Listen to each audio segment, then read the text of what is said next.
devotional portion this evening is going to be a little bit different because it's primarily all music. We're going to talk briefly about our ancestors and inviting them in. And years ago, when I didn't know that much about calling in the ancestors, I kind of thought it was only really a thing that Black people did. But you know what? That's not true. It's really pretty universal. The Irish do it, the Chinese do it, Indigenous people do it, and we like to do it because we're remembering the shoulders that we've stood on. So Jillian, if you could bring up the first slide for me, please. Some of you are familiar with this. You've seen it before. And this is a slide that shows notable Baha'i ancestors who have stood up for racial justice, unity, and healing. And I'd just like to repeat their names out. Sadie Oglesby, Robert Turnick, Enoch Olinga, Dr. Magdalene Carney, Elaine Locke, Janet Thompson, Pauline and Joseph Hanna, Louis Getzinger, Rahia Kanoum, Robert Hayden, Louis Gregory, Elsie Austin, Agnes Parsons, and Ellsworth Blackwell. And in the center, the foremost proponents of racial amity is Abdu'l-Bahá and Shoghi Effendi.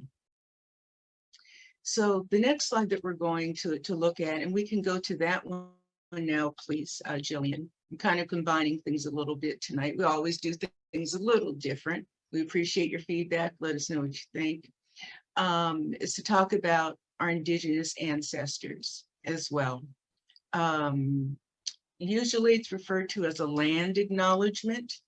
And you can text your zip code there and put in your chat, the land that the unceded territory, on which you are living. We invite you to do that, as well as to put in any ancestors that you would like to call into this space with us, or just to be with you this evening. Please use the chat for that function. It's available, it's open until after the devotion portion. But I call it an indigenous acknowledgement because I feel it's really more about the people and not so much about the land's important, and the land is of utmost importance to Native Americans. They've kept this land, they've tried to protect this land, and they still oversee it in the many difficult challenges that they have in attempting to do that. But I also focus on the people because quite often in many circles here in the United States and abroad, people think American Indians are gone, that they don't exist, when in fact, they're very crucial to the development of humanity. So we can't forget them.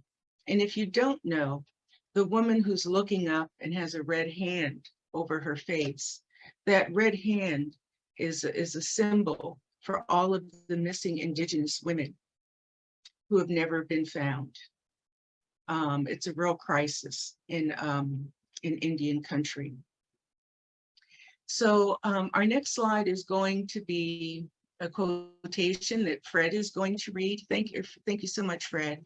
And then we're going to go right into a couple of musical pieces, and then we'll come back and I'll get to introduce Masud, and there we are. So thank you so much, friends, for your attention. Fred? To hold that the spirit is annihilated upon the death of the body is to imagine that a bird imprisoned in a cage would perish if the cage were to be broken. Though the bird has nothing to fear from the breaking of the cage, this body is even as the cage, and the spirit is like the bird. We observe that this bird, unencumbered by its cage, soars freely in the world of sleep. Therefore, should the cage be broken, the bird would not only continue to exist, but its senses would be heightened, its perception would be expanded, and its joy would grow more intense. In reality, it would be leaving a place of torment for a delightsome paradise, for there is no greater paradise for the graceful birds than to be freed from their cage. Abdu'l-Bahá.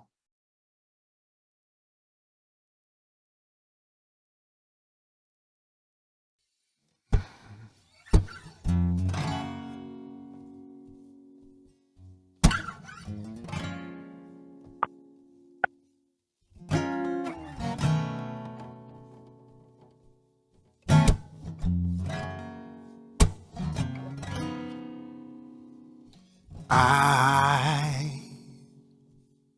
have breathed within thee a breath of my own spirit, that thou mayest be my lover, my lover. Why hast thou forsaken me and sought a beloved other than me, other than me? Why hast thou forsaken me and sought a beloved other than me, other than me? I have breathed within thee a breath of my own spirit, that thou mayest be my lover, yes, my lover. Why hast thou forsaken me and sought a beloved other than me, other than me? Why hast thou forsaken me and sought a beloved other than me, other than me, other than me, other than me, other than me?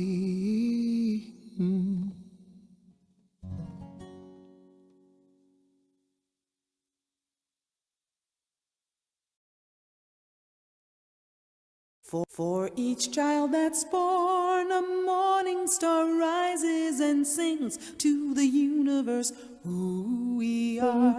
For each child that's born, a morning star rises and sings to the universe who we are. For each child that's born, a morning star rises and sings to the universe who we are. We are our grandmother's prayers. We are our grandfather's dreamings. We are the breath of the ancestors. We are the Spirit of God. We are mothers of courage, fathers of time, daughters of dust, sons of great visions. We're sisters of mercy, brothers of love, lovers of light, and builders of nations. We're seekers of truth and keepers of faith, makers of peace, wisdom of ages. We are our grandmother's prayers. We are our grandfather's dreamings. We are the breath of the ancestors. We are the Spirit of God. We're mothers of courage and fathers of time.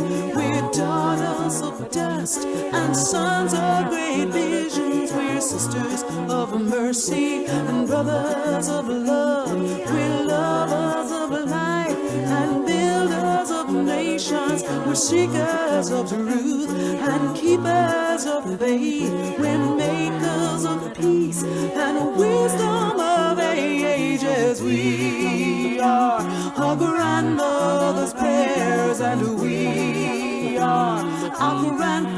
stars dreaming. We are the breath of the ancestors. We are the Spirit of God. For each child that's born, a morning star rises and sings to the universe who we are. For each child that's born, a morning star rises and sings to the universe who we are. For each child that's born, a morning star rises and sings to the universe who we are.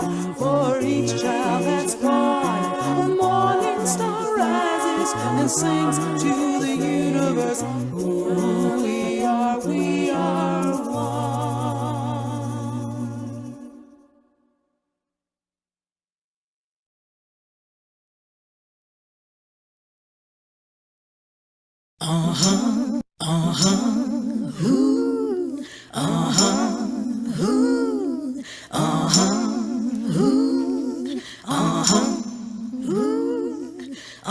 Lost hope, no light. Got pain, got strife. Don't need nobody to tell you how to live your life. Sometimes you hurt, you're so down you can't work. Couldn't see a better way. Trusting in one more day. My heart, my mind is open wide. Forgiveness see me through. I'm free. Are you? Friendships come and they go. Lesson learned and so. Meanwhile, keep an eye. One day break at a time. 'Cause love heals and love lives. And time will reveal a brand new day. You know, love heals and love lives. And time will reveal a brand new day. Might stumble along the way, knocked down, that's okay. May have to crawl, but I say follow the promise of a brand new day. Ooh, ooh, ooh, ooh. You might sound untrue, but this song's for you. Let come what may. Follow the promise of a brand new day. 'Cause love heals and love lives. And time will reveal a brand new day. You know, love heals and love lives. And time will reveal a brand new day.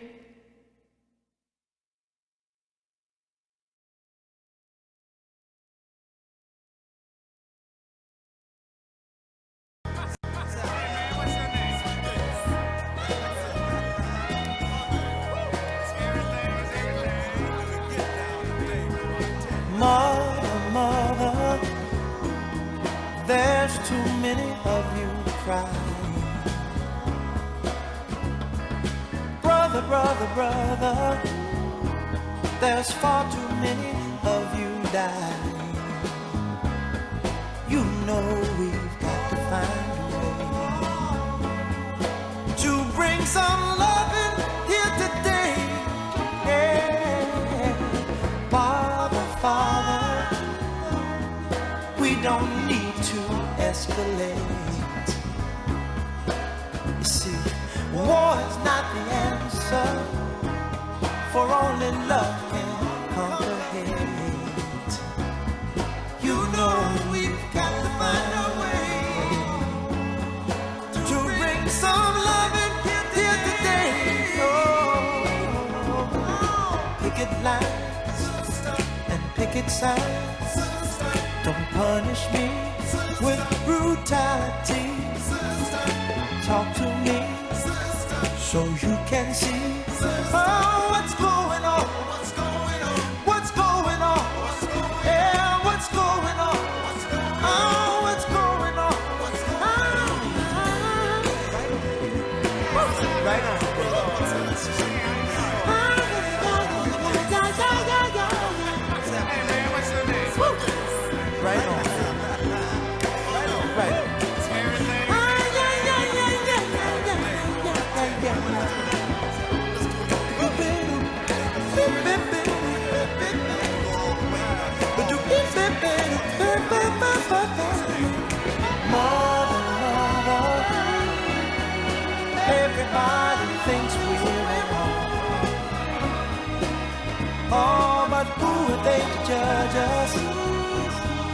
simply cause our hair is long.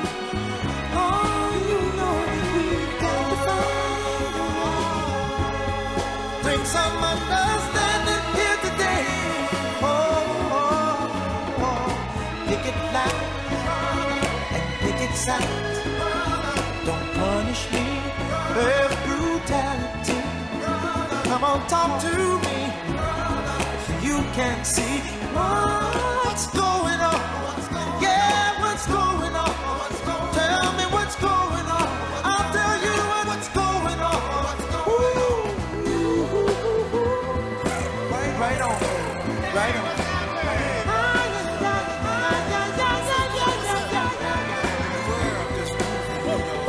Right on.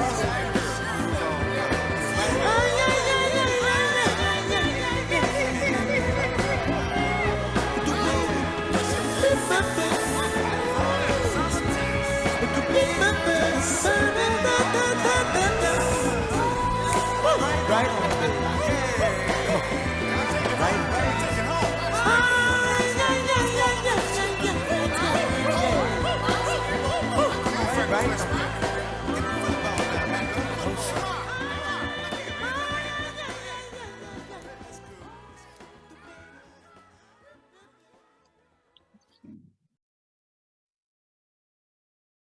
Great, thank you. Thank you so much, Jillian. Okay, well, it's my pleasure to introduce Masud. I think he's ready. I'm waiting for him to come off. There we go. There he is. He's on his island, coming from his island. So if you didn't have an opportunity to read the abbreviated, and I stress abbreviated, bio about Masud, I'm going to share some of the highlights with you. And I encourage you to put his name in Google. And he's just done so many things and has credits that should be here too, but you know, you have to cut somewhere. But Masud, as many of you know, is in Atlanta, and his studio practice is rooted in sculpture. He's a graduate of Morehouse and the Savannah College of Art and Design, where he earned his Master's in Fine Arts in Sculpture in 2013. His multidisciplinary practice explores the resonance of memory, the narrative traditions of African and African American folklore, and methodologies of constructed resilience implemented by marginalized communities to maintain cohesion and ensure survival. He works with an assortment of materials and studio methods, renderings, sculptural forms, sound, video, and performance to investigate the ways in which objects operate in both the objective and subjective realities, and how history tethers those objects to individual and collective memory. Thematically, his work addresses issues such as social stratification, economic destabilization, racial justice, and the soul's aspiration for transcendence. His devotion to the craft and the slow methodological realization of an idea in visual form reflects his belief in the maker's ability to imbue the object with spirit through physical labor, fueled by vision and creativity. Masud's work is often layered and multiple references and meanings that avoid trite summations. A prevailing archetype that has particular resonance in the conceptual formulation of his ideas is that of the trickster, who, in the context of African folklore, exists at the crossroads, the meeting place between opposing ideas. At this intersection of possibilities, we are asked to interpret a set of visual indicators that point towards a direction without being didactic. It is the elasticity of the visual language, its ability to expand and contract, accommodate multiple meanings, that compels and inspires him. So with that, please welcome Masud Olufani. Thank you for coming this evening, Masud. Oh, thank you so much for having me. I tell you, hearing you read that, Sherlyn, I'm gonna have to hire you to do some readings for me. You read that beautifully. It sounds better coming out of your mouth than it did on the page. I appreciate you so much, and thank you all for that incredible, those incredible musical selections. You know, I mean, y'all had me back here. Man, my screen was off, but I was tapping my feet, man, and clapping my hands. It was on point. So I really appreciate you guys so much. Thank you. Beautiful. And I've known Jamie Heath for a minute, but I didn't know that brother could blow like that. I mean, that brother's got funk. I mean, that was awesome. He really brought the blues on that. So I was definitely loving that. I am very happy to be with you all this evening, and thank those of you who have chosen to spend a little bit of time here in this space with me, to share space with me as we hold this space together. I know that there are a number of things that people can be involved in on a Friday night or Saturday night. And I just appreciate that you all have chosen this Saturday to be with me. It's a great honor. Let me begin, first of all, a few house cleaning things that I need to touch base on. I am not a representative of the Baha'i Faith. I don't hold any representative position in the faith.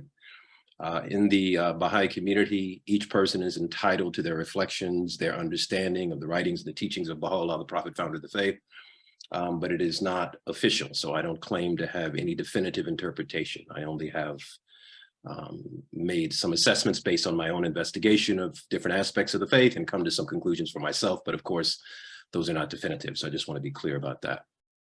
Also, another house cleaning tip. I am not on the island, you know. It just looks like I am, but you're feeling the cool island breeze within. So I just want you to know that now. But on the real, no, I'm here in Hotlanta, Georgia. So that's where I am. I just got the island in the background. Reminds me of my home in my ancestral home in St. Croix in the U.S. Virgin Islands.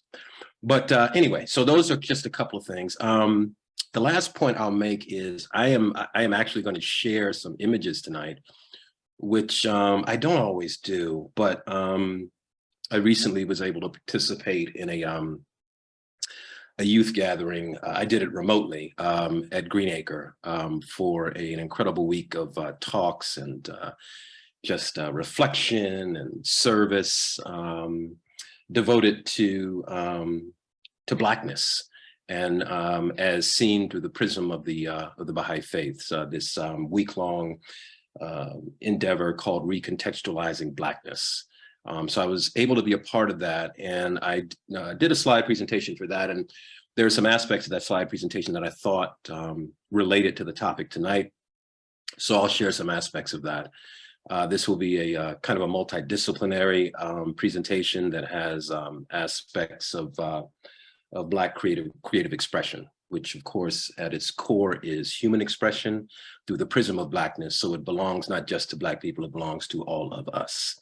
So just want to be clear about that.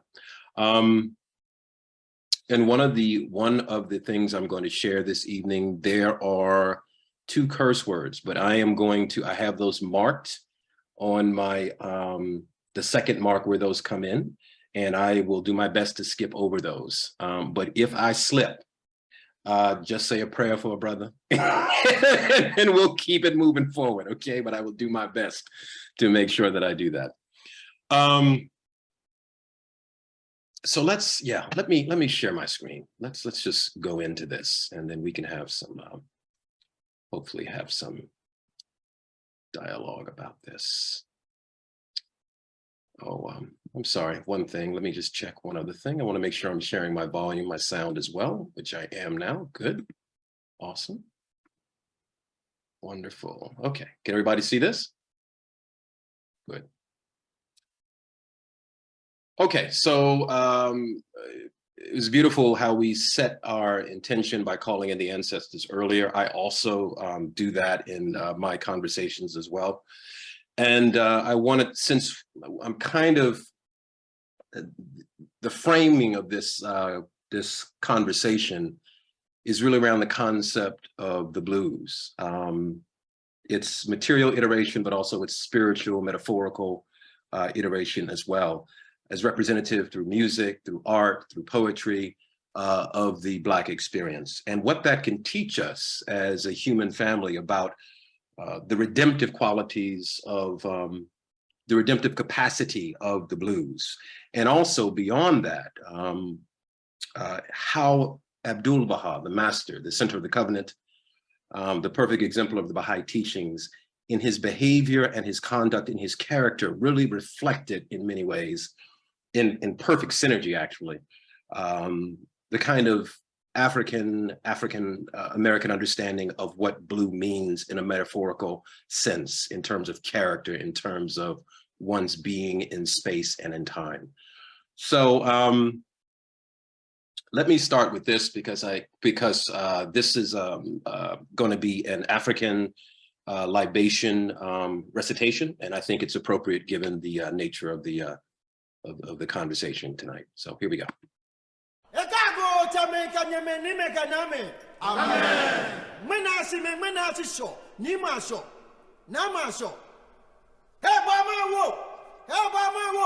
Hey, Bama, we tell you about Kwame Asasiapia. Yeah. Tonight, Boso Komisa.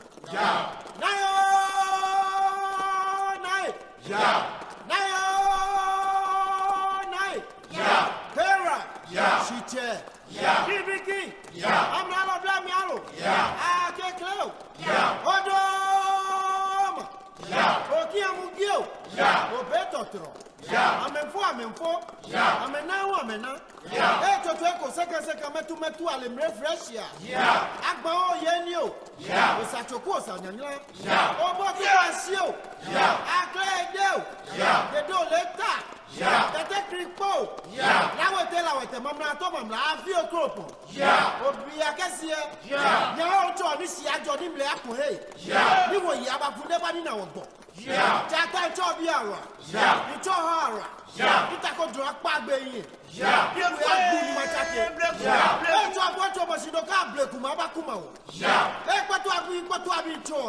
Yeah. Me tell you, to apply. Yeah. They are dancers. Yeah. They are dancers. Yeah. They are Bolamba. Hey. Yeah. They go to Jimmy Camina for Fossa. Yeah. Millennia Yakulubia, one Macanian blue. Yeah. Me tell you, go Crunchle. Yeah. Or Swebra. Yeah. Or Betty Amanfu. Yeah. That's like my clock official South Africa yesterday. Yeah. I bring Yabla. Yeah. And I call Yaboyo. Yeah. Yeah. I hold your momoyo. Yeah. I want Jabo no jaw. You know, Pena Yemu. Yeah. Maniaba. Yeah. Okay. Sorry about that. So moving ahead, I always like to kind of begin with just a brief meditation prior to really getting into the meat and potatoes of the discussion. This just is some footage of the sea. One of the powerful ways that the color blue is represented, of course, within the material world is through the color of the sea, blue in many cases. And it has a lot of metaphorical meanings associated with that as well, whether we're talking about some of the goddesses associated with West African religious traditions, in particular Jimonja, who is the goddess of the river and seas, who oftentimes comes in the color blue. So I wanted to give us just a moment to kind of reflect on the color blue as seen through the vision of the sea. And also Baha'u'llah in the writings talks about the sea, talks about knowledge as being like an ocean. So these associations between the material and the spiritual world. So we'll just take a moment here.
Okay.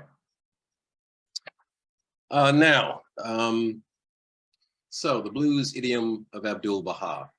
This is one of the things, many things that turns over in my mind from time to time. I've been thinking about this, and I don't know particularly why, when, or how it came to me. It must have been maybe about a year ago when I started having these reflections and thoughts about the connection between what are the ways that I see interconnectedness and intersectionality, right? Between the African diaspora community and Abdu'l-Bahá, the figure of Abdu'l-Bahá.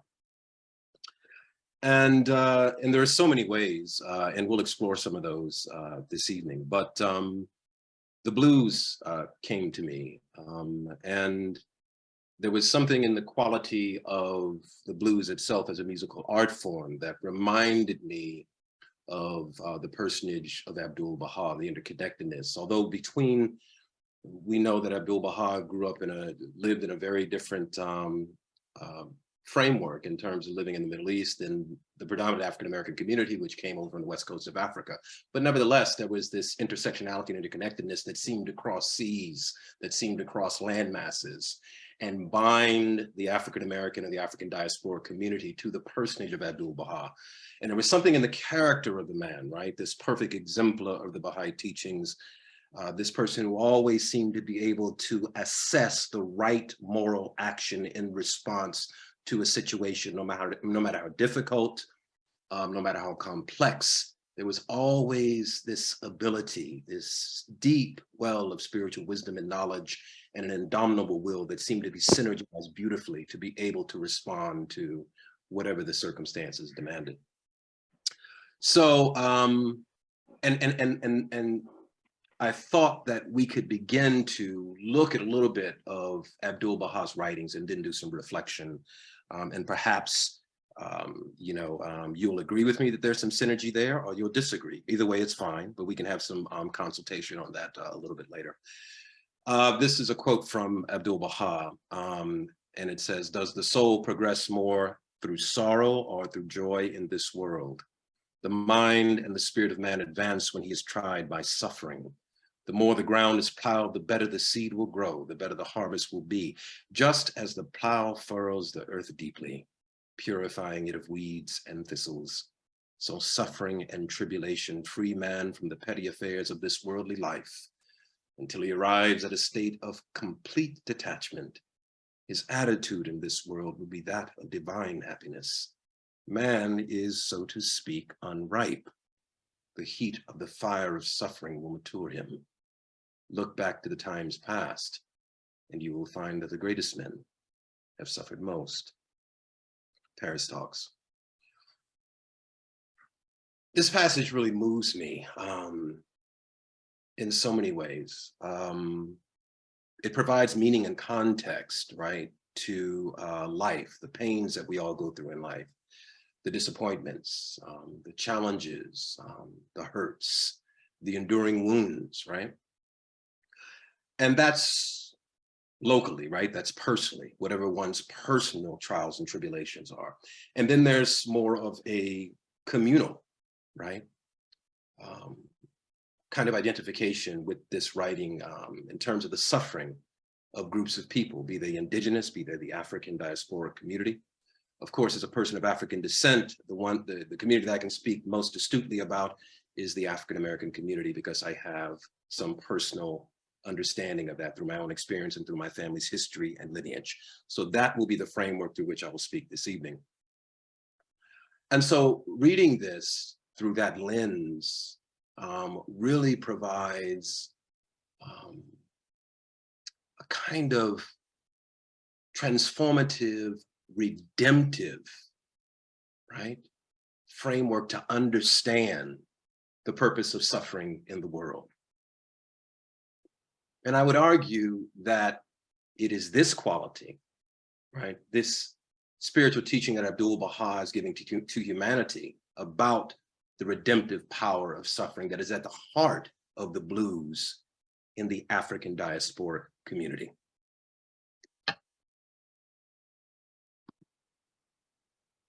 All right, let's clear up a few words. Words are funny. Sometimes they sound real fancy, but you break them down, they're pretty simple. What is an idiom? Style or form of artistic expression that is characteristic of an individual, a period or movement, or a medium or instrument. In other words, it's how we do what we do. It's the funk we place over tight beat, the cheese we put in the grits. It's the dip in the hip and the glide in the stride. It is at the core of our expression as people of African descent. It's our idiosyncratic individual expression and our collective idiom of how we express ourselves through art, through poetry, through the way we talk, however you want to frame that. If you notice an idiom, it talks about characteristic of an individual, period of movement, or a medium or instrument. Now, some would look at the life of Abdu'l-Bahá and they would say that he could not, in the official sense, be called an artist. I would argue that that is really limiting the concept of what an artist is. You see, Abdu'l-Bahá to me was an artist of life. His entire life was a masterpiece. He approached it with his own idiosyncrasies, the way that he presented himself, the way he conducted himself in public, the way that he interacted with others, the way that he could anticipate when someone is in need of something, and then having the wisdom, the will, the compassion, the love to provide that for the seeking, the searching, the downtrodden soul. So his entire life was a Sistine Chapel. It was a Rodin sculpture. It was a Jacob Lawrence painting. It was a Romare Bearden collage. His entire life was art. His entire life was an example or the embodiment of Coltrane's emblematic piece, Love Supreme. Miles Davis' kind of blue could be breathed into the life of Abdu'l-Bahá. This kind of exhalation and inhalation of spirit. Example, profound example, the embodiment of dignity, the embodiment of humility, the embodiment of courage, the embodiment of all the virtues of God brought together in this perfect blend, this synergy in this human form. So his entire life becomes a masterpiece. So Abdu'l-Bahá, to my mind, was the artist. What is the blues? Blues is a music genre, a musical form which originates in the deep South of the United States around the 1860s by African Americans from roots in African American work songs and spirituals. Swing low, sweet chariot, coming forth to carry me home. Blues incorporated spirituals, work songs, field hollers, shouts, chants, and rhymed simple narrative ballads. The blues formed ubiquitous in jazz, rhythm and blues, and rock and roll, characterized by the call and response pattern. Call and response, of course, coming out of the slave system, enslaved Africans working in the cane fields, the cotton fields, the tobacco fields, finding ways to pass time through song, after the drum is taken, of course, which is the universal modality of communication amongst differing enslaved African populations who come from various different culture groups along the west coast of Africa, whether you're talking about Fulani, Mandinko, Twi, Mende, whatever, speaking different languages, but communicating through the drum. And once the owner of the plantation realizes the potential, the possibility of that communication, be it through escape or slave revolt, they remove the drum. But the brilliance, the ingenious adaptability of those enslaved Africans, right, brought about out of necessity, right, as a means of modality of the survival, is to encode messaging and meaning in call and response. So they would pass the time singing these songs. Somebody would pick up a melody and they would start singing, this one particular verse, and then somebody would answer or they would repeat the verse, call and response, right? The basis of blues music. So that's in a material sense, right? In an artistic material sense, that is how the blues is framed through art. As a metaphor in West Africa, blue, the color blue, is associated with the feminine, as well as with a coolness of character or right moral action. A coolness of character or right moral action. In the neighborhood where I come from, In the neighborhoods where I come from, neighborhoods where I live now, you walk up to somebody and say, yo, man, yo, it's cool in here, which can mean that it's cold. Or I can say, yo, man, it's cool in here. Totally different meaning. Coolness of being. Coolness of character. Be cool. Brother, don't worry about it. Be cool. You're in a stressful moment. Don't worry about it, brother. Just be cool. Coolness of character, right? Seeking, searching for the right response to a challenging, a difficult situation. Cool.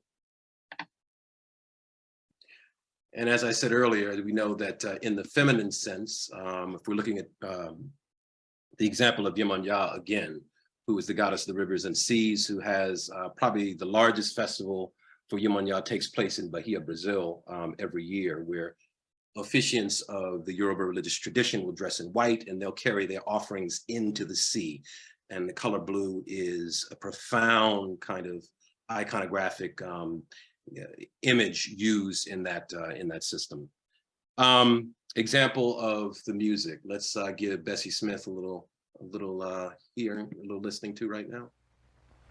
My man's got a heart like a rock cast in the sea. My man's got a heart like a rock cast sea. My man's got a heart like a rock cast in the sea. My man's got a heart like a rock cast in the sea.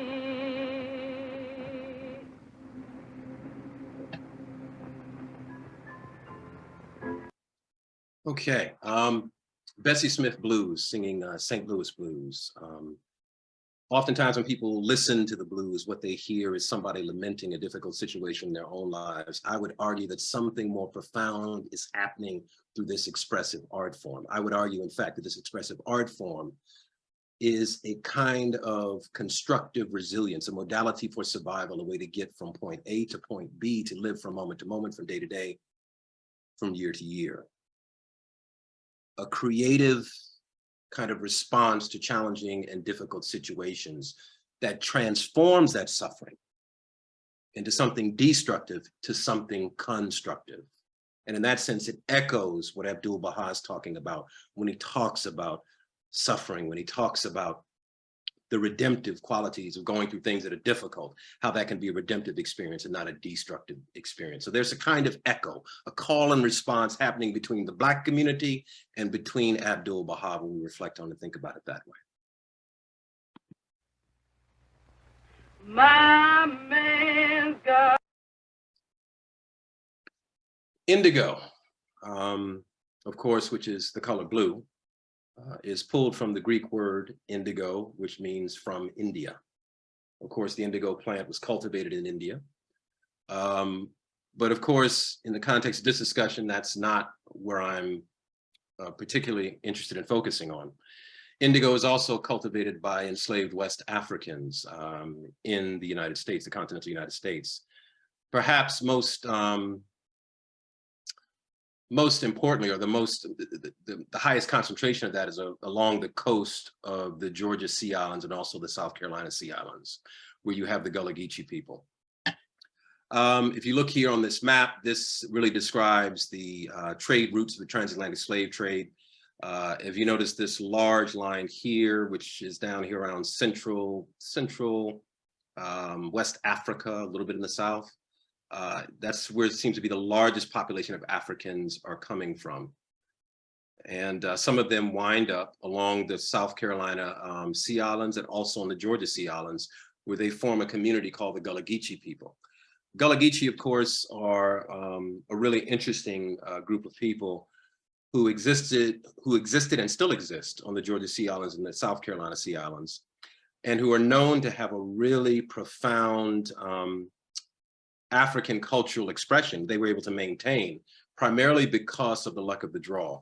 When these enslaved Africans arrived on the Georgia Sea Islands and also on the South Carolina Sea Islands, they were arriving in a very unique kind of proximity to the slave institution. They were enslaved, no doubt, but the owners of the plantations upon which they were working on had their main houses on the mainland.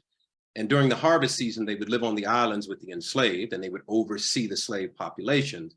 But when they were not harvesting, they would move to the mainland, which in many ways left the African population alone, and they were able to develop this rich African cultural context. The Gullah Geechee language is its own unique individuated language that is a combination of West African words, English, and also some indigenous Native American words. And then they also have cultural expressions in dance, in singing, in the way they move the body, in the way they create art that really reflects the cultural intentions of their West African communities. Cross-section of slave ship, of course, many of you have seen this. And of course, we know that once enslaved Africans stepped foot onto slave ships, whether they were the Brooks slave ship, whether they were ironic slave names like the slave ship names like the Savior or the Mother Mary, they were depersonalized. They became commodities, right?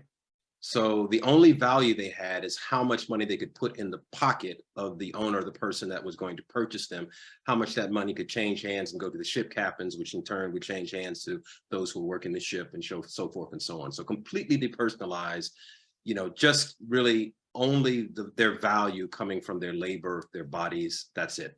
No other value, no other consideration for who they were as people. Baha'u'llah refers to, according to Abdu'l-Bahá, to Black people as the pupil of the eye, which is a very profound statement. On the surface, if you just read that, and that's the only way that you looked at it, and you didn't read the subtext, you might read over and say that's a very nice statement, and then just move on to the next thing. It's only when we consider what the function is of the pupil that we get into the profound implications of what this metaphor, this simile means. Pupil of the eye. The ability to see, right? That faculty is only possible through a functioning pupil. So the pupil of the eye has the ability to see, it holds the ability to see, it holds that capacity to see, right? And Abdu'l-Bahá talked about this as in terms of the spiritual capacities of people of African descent. And then he also went on further to say, and also the Shoghi Effendi, the Guardian, talked about this as well. He talked about the suffering of people of African descent and how this quality of sight, of vision, is tied to the suffering. In fact, it is because of the suffering that this spiritual endowment, this ability to see deep into the human condition, right, that bestowal, right, is a gift of the manifestation of God, Baha'u'llah, in this revelation. The only time in the history of religious teaching that a particular group has been so named or so identified. So Black people as a pupil of the eye. So here you have Baha'u'llah in the mid to late 1800s, right, articulating this vision, right? Using this metaphor to describe people of African descent. At the same time, the institution of slavery, right, is burgeoning across the United States, across Latin America, across South America, right? And also along the eastern seaboard of Africa in the Arabian slave trade. So that metaphor of pupil of the eye, right, becomes a wedge between the dehumanization, the objectification, the marginalization of people of African descent, and who the manifestation of God says who they are, in spite of what the world says that they are. It is as if God is saying to the lowest, those faces at the bottom of the well, I see you. You have a spiritual and a moral destiny. The Nigerian playwright and philosopher Isabe Arobe talks about the journey of Africans, enslaved Africans, to the New World. And he says, while their captors thought that these Africans were mere properties, acquisitions with an extraordinary capacity for manual labor, and an unprecedented capability to adapt or acclimatize to a hostile landscape. The Africans, as history has come to reveal, were actually mobile libraries of the culture's total intelligence.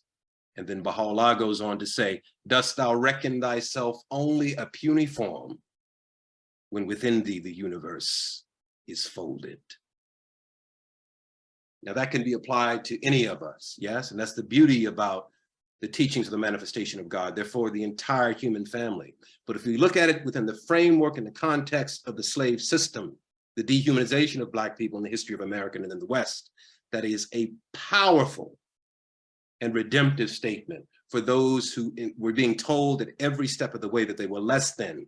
And he's saying to us, dost thou reckon thyself only a puny form when within thee the universe is folded? A mobile library, not just a commodified being, but also a repository of generations of knowledge, of cultural endowment, of spiritual capacity, of ways of knowing beyond the written word, encoded in the DNA of the enslaved body of the African.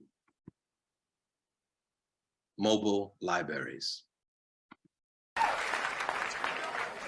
Whereas break beats have been the missing link connecting the diasporic community to its drum-woven past.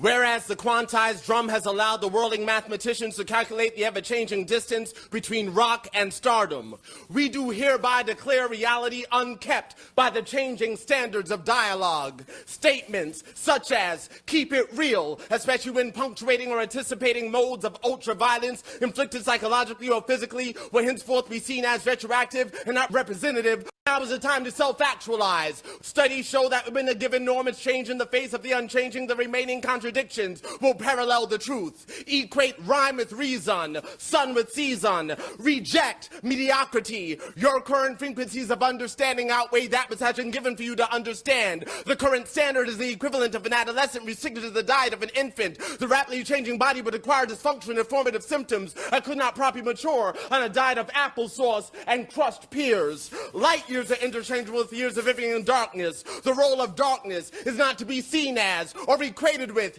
ignorance, but with the unknown and the mysteries of the unseen.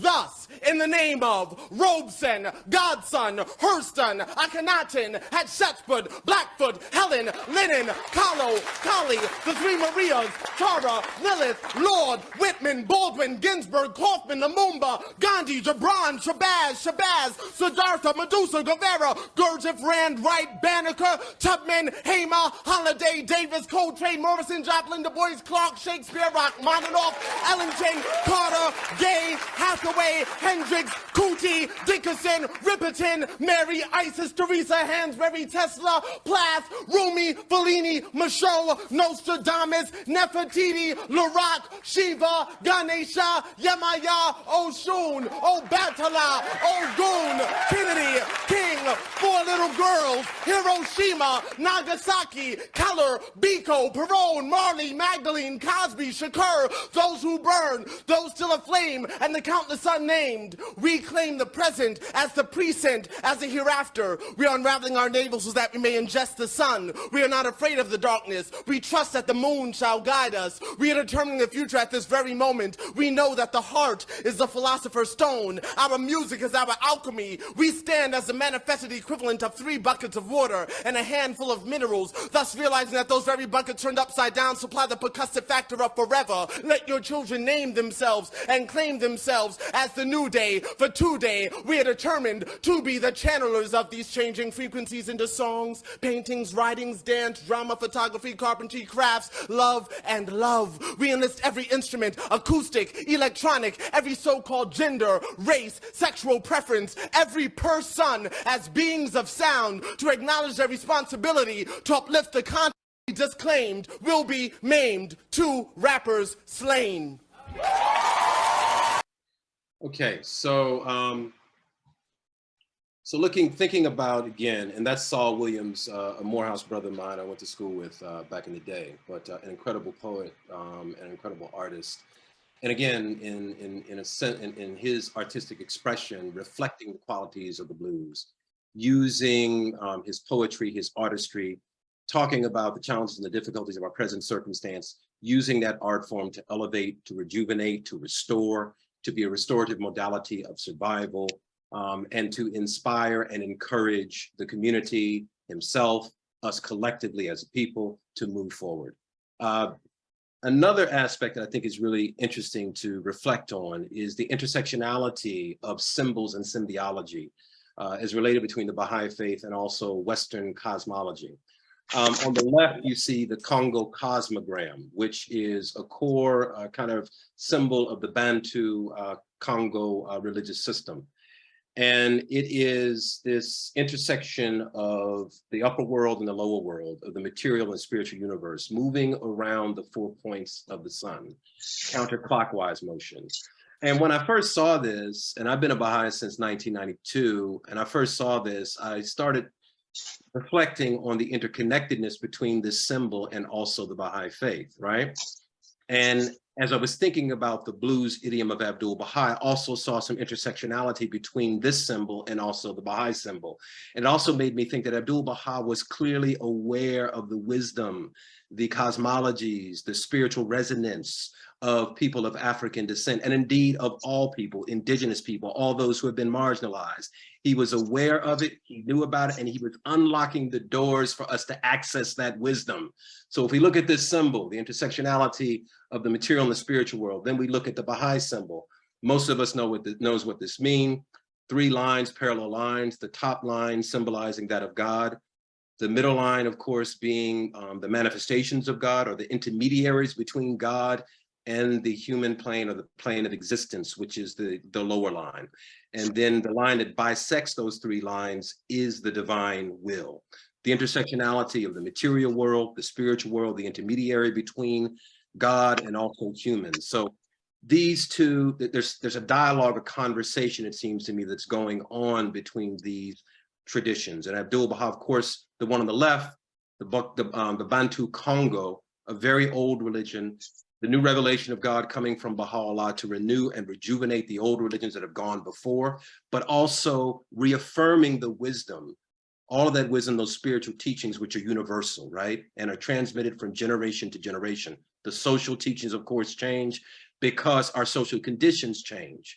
But there is an affirmation, a reiteration of the spiritual teachings throughout all of these great traditions, be they indigenous African, indigenous Native American, be they Christian, Muslim, Buddhist, Hindu, what have you.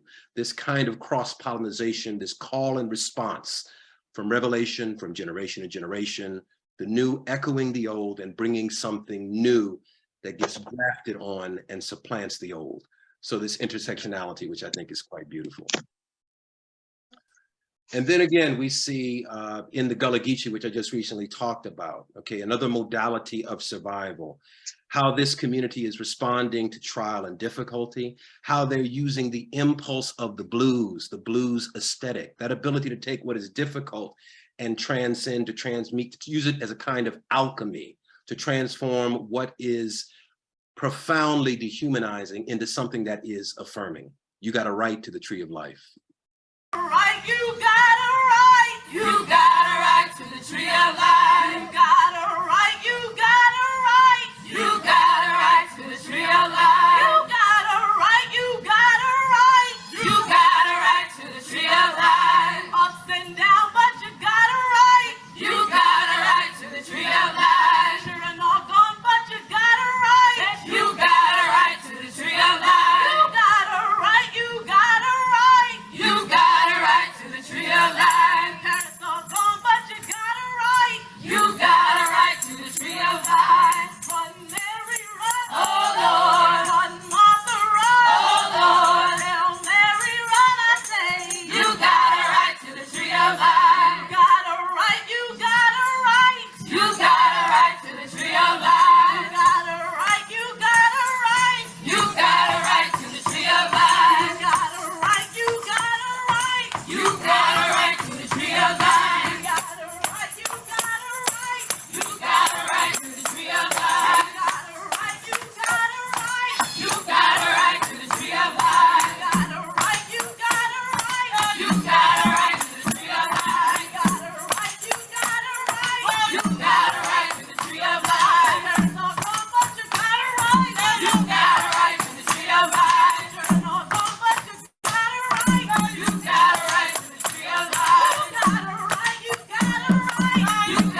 right to the tree of life. John Coltrane, Blue Train, some different iterations of blue as an inspirer of creativity and artistry. John Coltrane's Blue Train. I'm not going to play a lot of this, just to give you a sample.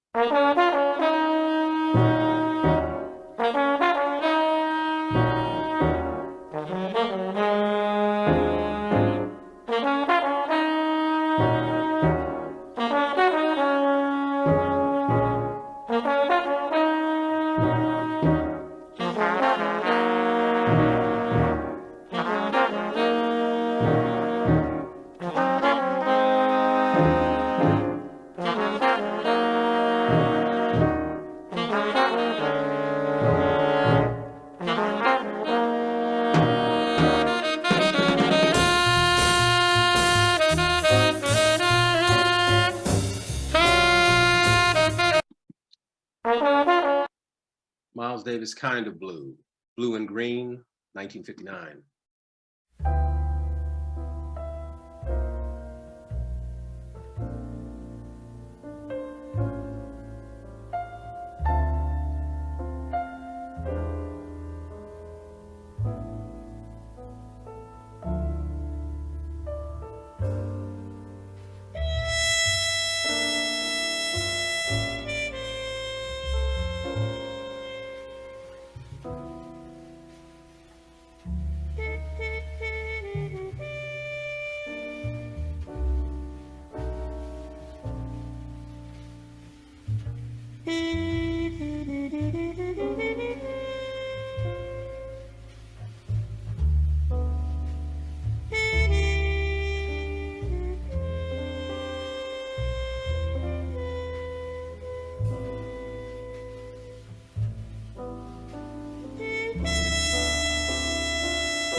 Okay. I think I'm going to stop and share on this. And so just a few examples of how the blues, the color blue, the metaphorical concept of blue expresses itself in the Black community. Now, what is the connective tissue, to my mind, between that and Abdu'l-Bahá in a more profound way? And I'm thinking about the impetus for the blues itself as it exists in the Black community. Of course, we talked about it in its West African context, also in its innovation in the African-American community, be associated with a kind of coolness of thought, a coolness of being, a way to respond to difficult and challenging situations with right moral action. And Abdu'l-Bahā's connection to this is not theoretical. It is a direct connection. You see, Abdu'l-Bahá knew about the blues. He knew about the blues. He knew about the well of sadness, of discontent, of pain at the heart of the blues. And then he also knew how to use that sadness, that discontent, and that pain as a motivation, as a means for survival, for transcendence. Abdu'l-Bahá, a very young boy, is exiled with his father. He sees his father, who is imprisoned at a certain point in his young life, and he sees this galling weight around his father's neck as he goes to visit his father in prison, and faints from the sight of his father, the manifestation of God, Baha'u'llah. His brother Mirza Misdi, who we in the Bahá'í Faith call the purest branch, is praying on the roof of the prison that they were staying in Akka, the prison city of Akka. And lost in his prayers, he falls to the roof and pierces himself on a broken piece of wood and dies. Abdu'l-Bahá sees all of this. Abdu'l-Bahá endured the betrayal of members of his family who thought he was the wrong person to lead the faith after the ascension of Baha'u'llah. Abdu'l-Bahá dealt with the difficult challenges of those covenant breakers who continuously sought to undermine him, sought to destroy his character, See, he knew the blues. Abdu'l-Bahá knew the blues the way people of African descent knew the blues. He knew the pain of being pulled from your family, from all that you know. He knew the pain of banishment and imprisonment. He knew the pain of death. He knew the pain of being marginalized, of being objectified and being dehumanized, as the early Baha'is were. So there was a direct connection between himself and the Black community. And then when he comes to America in the early 1900s, and he's traveling across the country to deliver his teachings to the American nation. And he's interacting with the public on a daily, constant, and continuous basis. And he chooses every possible moment he can to elevate the station of those who were traditionally marginalized. Those faces at the bottom of the well. He must have felt some kind of kinship as he was staying in Washington, D.C., and then attended a gathering at Howard University where he was the keynote speaker. He must have been able to recognize something of the experience of people of African descent in his own experience. And I believe it touched him somehow. In that dinner where he was invited to as the honored guest after he spoke at Howard University. And when Louis Gregory, a dignified and distinguished attorney, a member of the talented 10th, one of the leading Black intellectuals of his day, and also a graduate of Howard University, came to the home where Abdu'l-Bahá was being welcomed as an honored guest and was going to be served in the seat of honor. Everybody gathered to spend time with Abdu'l-Bahá, and Abdu'l-Bahá stops and asks, "Where is Mr. Gregory?"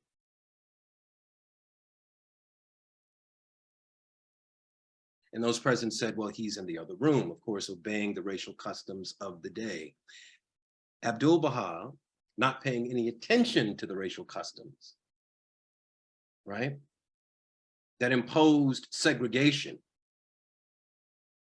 said, "Bring him in here." He must have felt something deep in his heart for Mr. Gregory's banishment to the other room. And not only that, he wanted to make a demonstrable statement to the fledgling Baha'i community in DC, but also to the entire global community that in this religion, in this revelation, everybody has a seat at my table. And not only did Mr. Gregory get a seat, but he got the seat of honor. And this, of course, is a number of years before our dear beloved Rosa Parks decided that she wasn't going to get up and give up her seat on a Montgomery bus. This is years before the voting rights legislation, years before the civil rights legislation, years before Martin, Malcolm, Fannie Lou Hamer. And Abdu'l-Bahá, a man from the East, who could not speak English, but was endowed with this deep well of spiritual insight, this perfect blend of all the qualities and the virtues of the divine,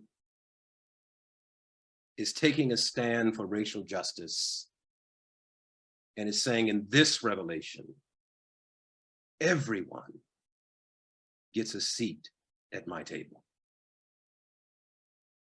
I think what that must have done to Mr. Gregory, who, although he was an attorney and, was an accomplished individual, had an advanced degree, was respected within the Black community, but nevertheless, again, is presented with a situation where he is expected to stay in another room as his white brothers and sisters are gathering in another space to have dinner, because he is not allowed to be in that space. What must that have done to him? What must he have felt in that moment when he was ushered in to those guests present, and not only seated at the table, but placed in a seat of honor?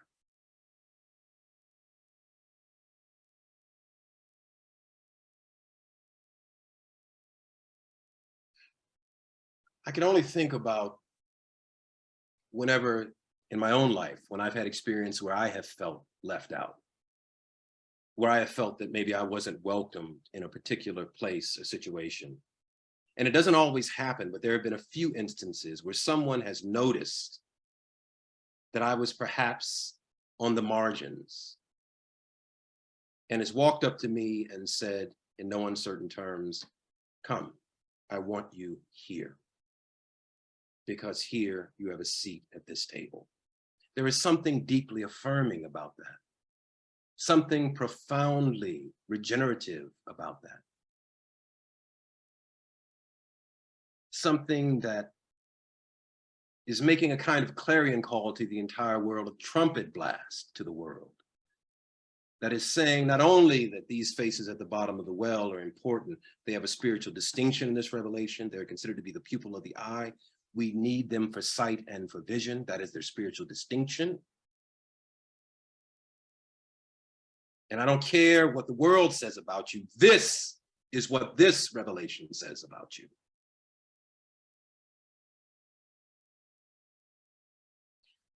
I remember when I was at a gathering not too long ago, and it was a religious gathering.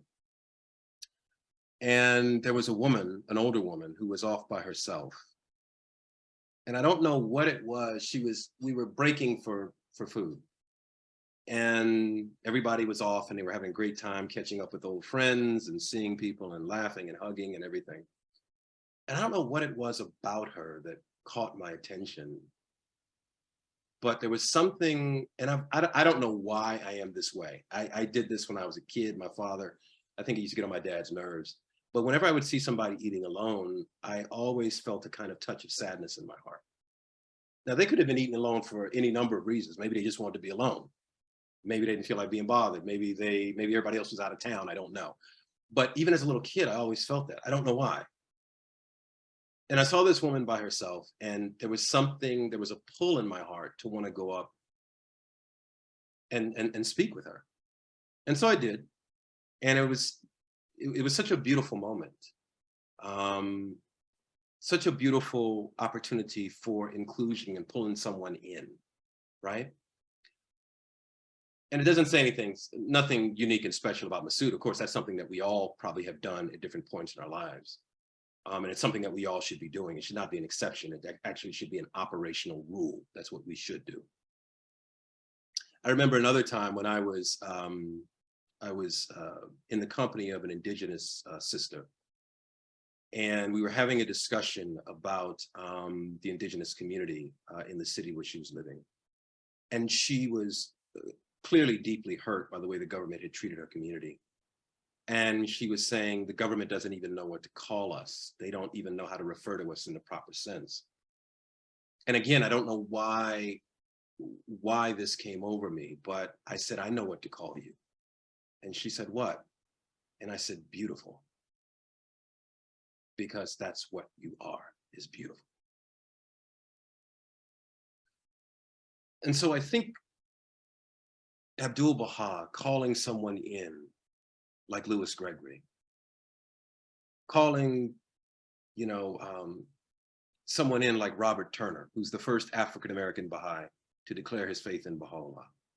And indeed, when Robert Turner became a Baha'i, it is reported that Abdu'l-Bahá remarked that if he stayed fast and firm in the cause, he would be a door through which an entire race of people would enter the kingdom of heaven. Now, Robert Turner is an interesting case because he had been a formerly enslaved person. And so he worked as a domestic servant. That was his life's work following enslavement. So he was accustomed to being in a position of servitude. And it is this person that Abdu'l-Bahá says, if you stay fast and firm in the cause, you will be a door through which an entire race of people enter the kingdom of heaven. Again, looking to him or her who is the most marginalized and elevating them through God's revelation.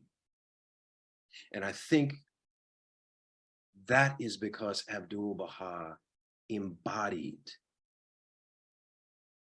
those redemptive qualities of the blues.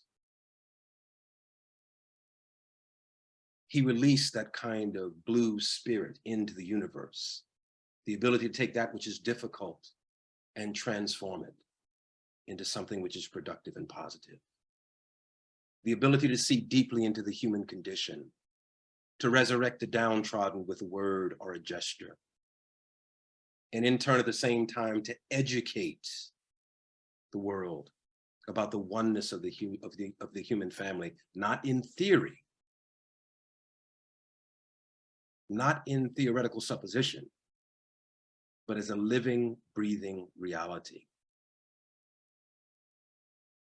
The blues, right moral action, the ability to respond creatively to difficult situations, to embody justice, patience, love, dignity, compassion, reverence, forgiveness. Abdu'l-Bahá embodying all of these qualities perfectly. Then the African-American community in this call and response between the revelation and the African-American community, coming over from the West Coast of Africa from various parts, right, with their African religious traditions, many of them being forcibly converted to Christianity, some of them retaining their African religious traditions and fusing them with Christianity to create something new, some of them practicing their Islamic ways, but then eventually coming in contact with the revelation of Baha'u'llah, this call and response between those qualities of the African diaspora and God's revelation, right? Abdu'l-Bahá having this spiritual conversation with these people. The blues, this oscillating energy, right? Across distances, across oceans, across time and place. Through call and response, through the metered recitation of the drum,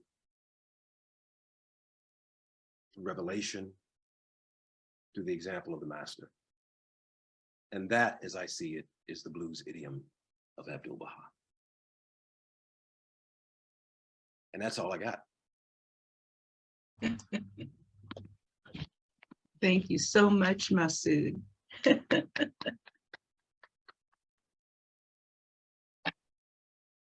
That was extremely informative and also entertaining. We're going to take questions. Let's give Masud a few minutes to maybe get some water or something like that. And while you're pulling your thoughts together. Oh, you've got it there. I got my okay, so you're ready to keep rolling then. All right. I got libations. Okay. I got tea. I got water. I'm good. So we're good. Oh, he's totally prepared. So bring it, folks. Bring it. So if you just raise your chat hand, you know, the little one that says lower, raise your hand. If you would do that, and I'll call on you, and then Masud will take you up. Miss Mary Gibbs, hello, hello. Hello. Please come up and ask your question. Miss Mary, a disclaimer, I can't promise that I got any answers, but there's a lot of people on this call, so somebody's got the answer, okay? Okay, I'm sure you have. I have been told many times that I sound like a Geechee when I talk, and I don't know anything about the Geechee people. I heard you call them Gullah Geechee or something like that. Yeah. Can you tell me more about them? Well, I mean, it's a culture. I mean, it's on the Sea Islands and also on the South Carolina Sea Islands. They're the descendants of the enslaved Africans who were brought there, who worked on originally, many of these plantations grew indigo, but indigo had a very short lifespan in terms of being a profitable crop. It was supplanted by King Cotton after time. Yeah.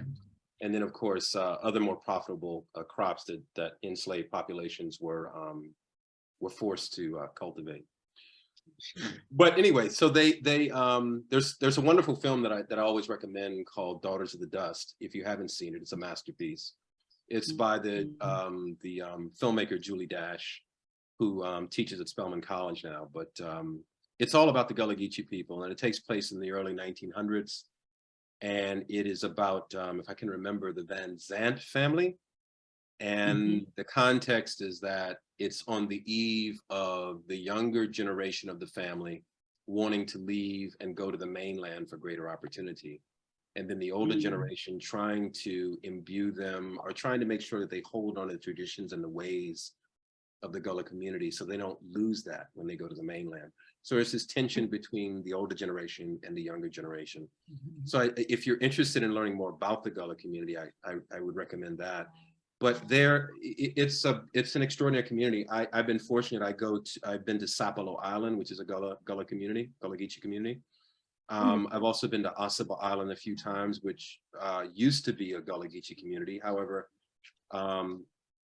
now it's a research site, but you can still see remnants of the community that live there. And just a note about indigo. Many of the enslaved populations, when they were cultivating indigo, they would have stains on their hands. So their arms and their hands would be stained from working the indigo dye. And that would be a permanent stain. So for the rest of their lives, like from the wrist area up would all be blue. And indigo also was a very deadly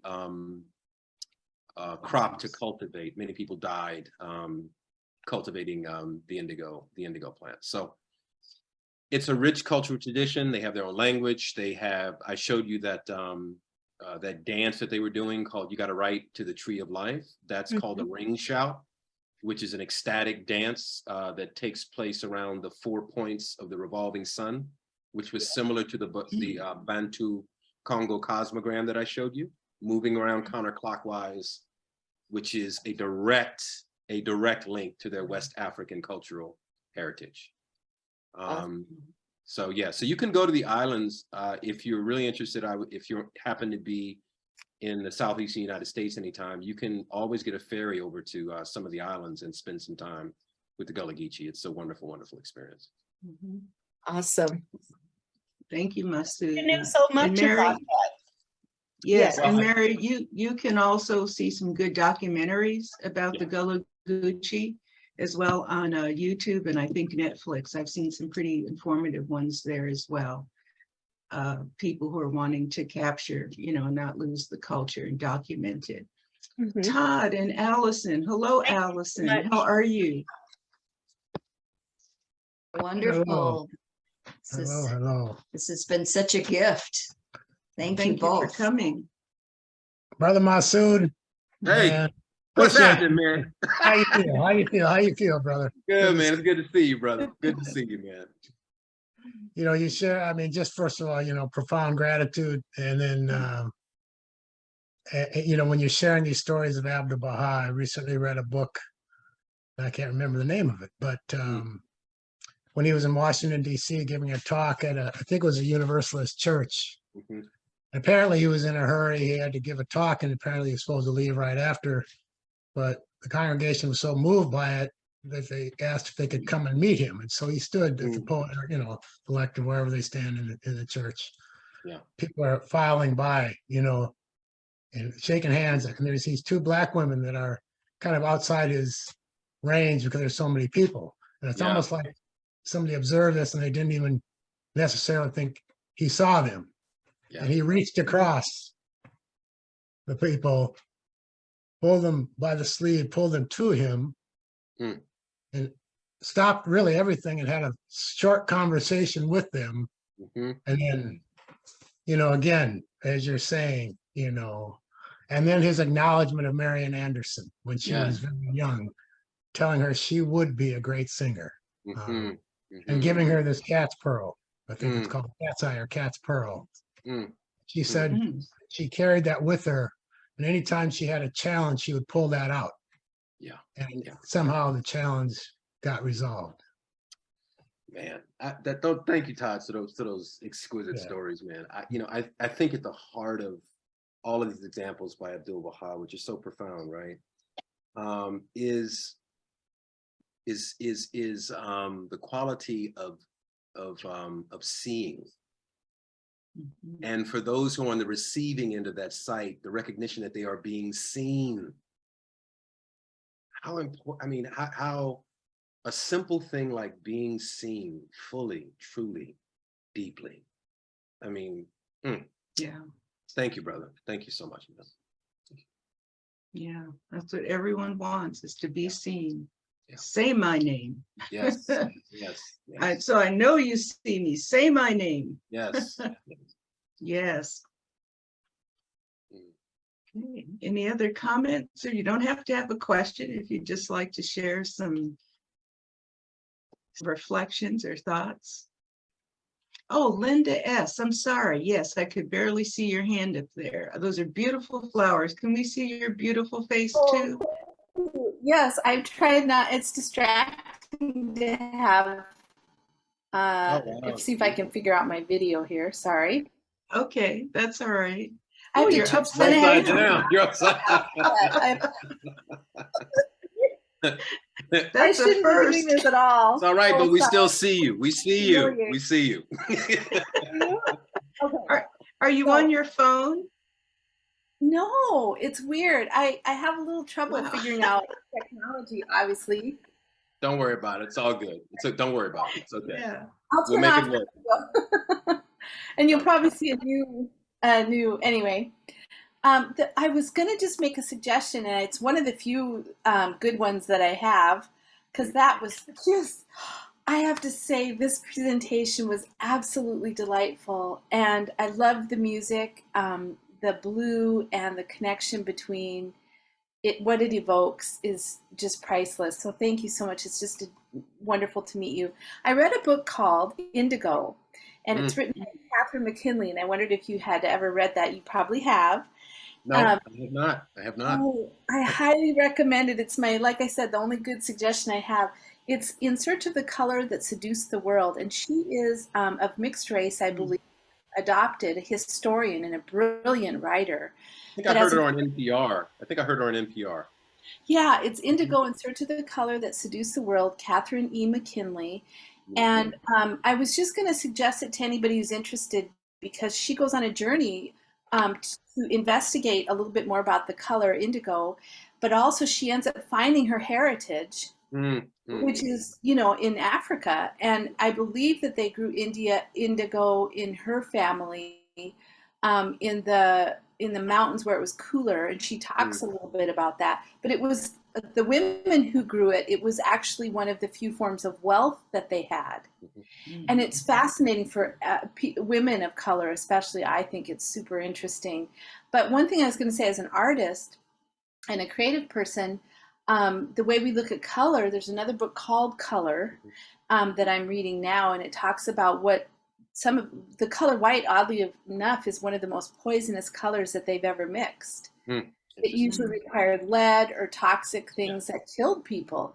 So there's this connection with the history of color and things that we've done with it and what it's represented in a negative way. And to me, it's kind of just opened up this whole conversation about the way we view color. What do we know the history of color, how it influences us in our language, in our art, in our culture, and then the significant contributions from people of color into those realms. So anyway, I just thought I would just mention that book. It changed my life. You. Yeah, thank you so much. I will definitely get that, because that's one of the ones I've been thinking about for a while, but I'll definitely get it. Thank you so much. That's great. Thank you, Linda. Okay, Nadima, I hope I'm pronouncing that correctly. Hi. Hi. Hi. It's been really a journey this evening. It's been a journey of there's been so many things said that resonate with me as an Indigenous person. And when we began with Sweet Honey in the Rock, and they played the Morning Star. The Morning Star is like a really important part of the Lakota tradition. We make Morning Star quilts, and they have a very sacred, profound meaning. And in the medicine wheel, the color blue, I work as an artist. I'm a visual artist. So when I work I use blue instead of black to represent the African people, because black really has a blue cast in nature. And so it resonated with the medicine wheel. And when you talked about call and response, the Choctaw people of Mississippi, they have a call and response singing tradition. Most people think of Native Americans up north where the drum is, and they sing. It's a very different culture, but the Choctaw people also have a call and response. And the Cherokees have a blue clan. My mother's family it's called the Panther or the Blue Clan, and they were medicine people, which is really interesting. And when they were talking about the tree, it reminded me of the dances in Brazil, in Bahia, the Brazilian Yoruba tradition in Brazil. And then when it talked about when they were dancing and that song about the tree of life, it reminded me of the great tree of peace of the Haudenosaunee people, which is where the weapons were, you talk about bury the hatchet, all the weapons were buried under the great tree of peace. And so and it's really, there's a lot of and in the Lakota language, green is the color blue yellow. There's the word for green is blue yellow, so it's tozi. Z is yellow, to is blue. So I thought about that when he was Miles Davis was playing blue and green. I said, blue and green. Yes. Lakota, blue, yellow. I love it. I just loved it. Yeah. And I just also, I talk about that because I talk about the blue associated with African Americans, because, many jazz songs have the word blue in it. Yeah. And it's just like, I noticed that. Yeah. And also, I wanted to ask you, what was exactly the meaning of the Blue Note? Because there's a club I live in New York, and there's a club called the Blue Note. And I said, it's got to be something associated with, African Americans. I have no idea. I mean, the Blue Note, as far as I know, was not founded by an African American. It was, I think it was a Jewish gentleman who founded the club. But who knows? But you're right. I mean, there was that whole period of like the 50s and the early 60s. There was a whole string of albums that were the design of the album was on a blue hued background or blue tone. So the people were blue. Everything was blue. Yeah, so it's your color. Yeah, it's just interesting. I mean, you think about it, it's and I love what you shared from the indigenous community, because I think there's this call and response that all the indigenous communities have had historically, one with the other, even though they're separated by oceans or great distances. Spiritually, there's this call and response that is continuously going on. So the iteration of how we go about doing the thing, our idiom, if you will, our idiosyncratic ways of being, may be different in terms of the form, but we are asking the same questions. We have always been asking the same questions. And it's really extraordinary to see some of the common answers that we have come up with as a people separated by distances and oceans, communities from around the world. It's extraordinary. So I'm just grateful that you brought that in. Thank you so much for that. You're welcome. And I just want to say that some friends of mine went to West Africa and they came back and they said, they're just like us. They're just like us. Yeah. They found so many similarities. Yeah. It's interesting because one of the things that I recently learned was that, so in West African societies, particularly among the Bantu Congo people, and the Bantu are, it's a large group of people across different parts of Africa, but specifically the Bantu Congo, this whole idea of ownership of the land does not exist. Yeah. It's like the entire community are caretakers of the land. So, and I know in many indigenous communities here in the West that's the same, kind of conceptual framework. That's the way that you all view your interaction with the land. And it's just extraordinary to see how these two groups, separated by the Atlantic Ocean, have this very similar perspective on the land that they are occupying, that they're caretakers of. It's extraordinary. It's extraordinary. Masud, they say, the land does not belong to man. Man belongs to the land. I love it. So if I use that, do I have to quote you? Do I have to give you a quote? No, because it's not it didn't originate with me. Right. No. Okay. Right. Thank you so much for that. Thank you very much. Pleasure. Beautiful. Beautiful. You're on mute. You're on mute, Sherilyn. Thank you so much, Masud. Thank you, Nadima, for being here and your wonderful insights and shares this evening. A couple of things in the chat I just want to point out to folks in case you didn't look in there. Brother Burton Smith has told us that today is the anniversary of Hand of the Cause Louis Gregory's ascension. So we're right on time. What a great time. July 30th, 1951. He was 71 years old. Wow. And also Sandy asked, the name of that movie could be repeated.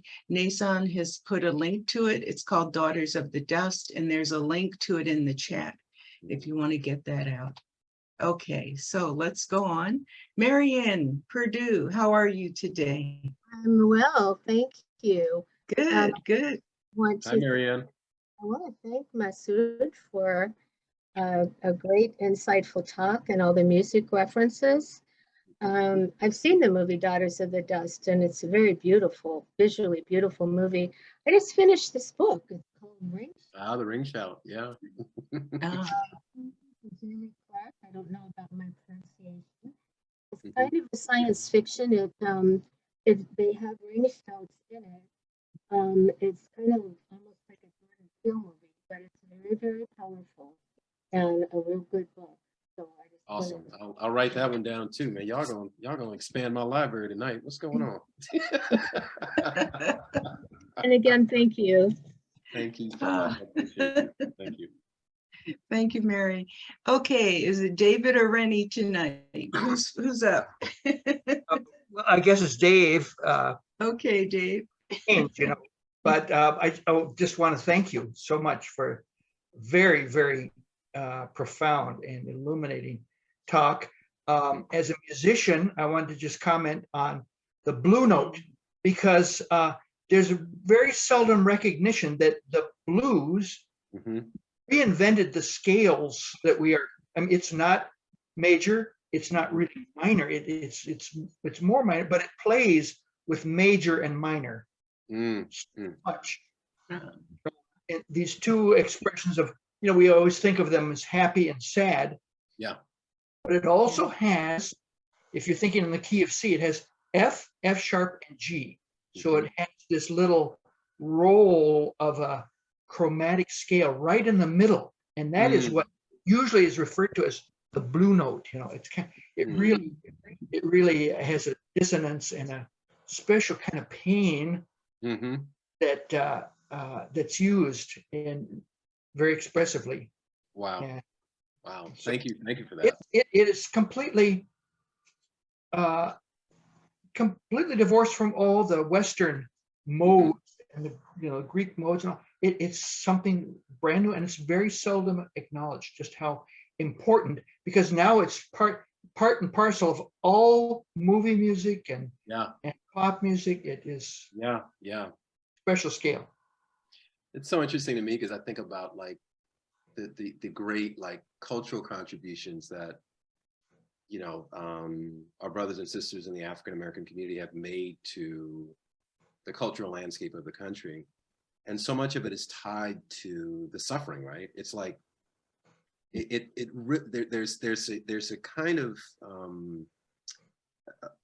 and I don't fully understand it, but I know it's going on, but there's a mystical kind of process that takes place between the creativity and also the experience, the pain, the difficulties, the trial, and you weld that with that creativity and also those cultural retentions, and something majestic and transcendent is created.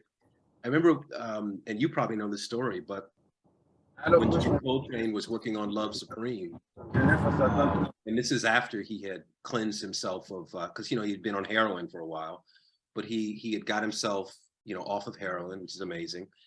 But then he went up into the attic of the house and he was working on Love Supreme, and his wife, who's an amazing musician and composer in her own right, said that when he came down, it was like Moses coming down from the mountain.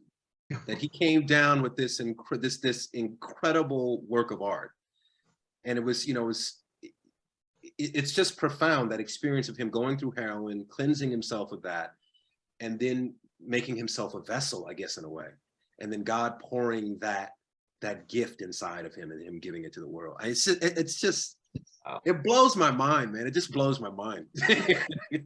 Well, just one point. Oh, someone else has their hand up now, but Go ahead and finish, Dave. my middle name is Rustin. My parents were very, in their youth, they were very active in civil rights, and they met by Bayard, after Bayard.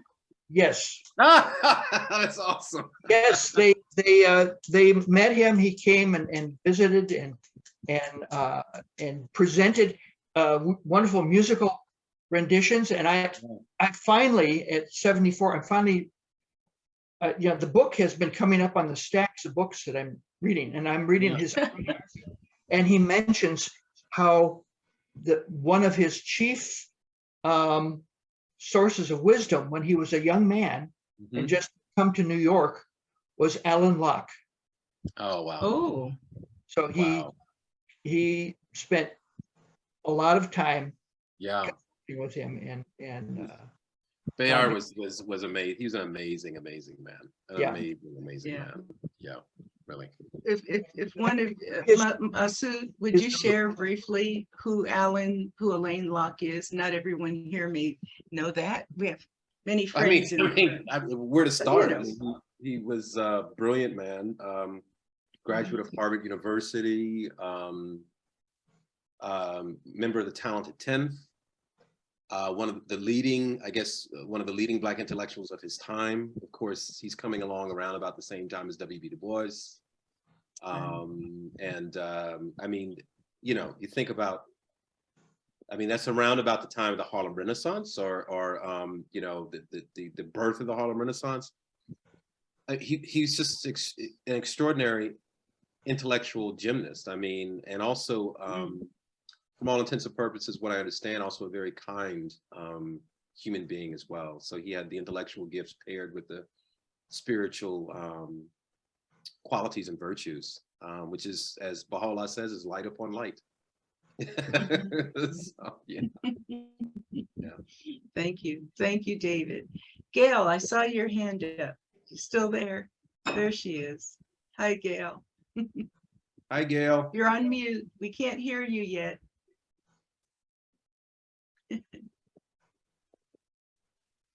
There you go. All right. Now, How are you?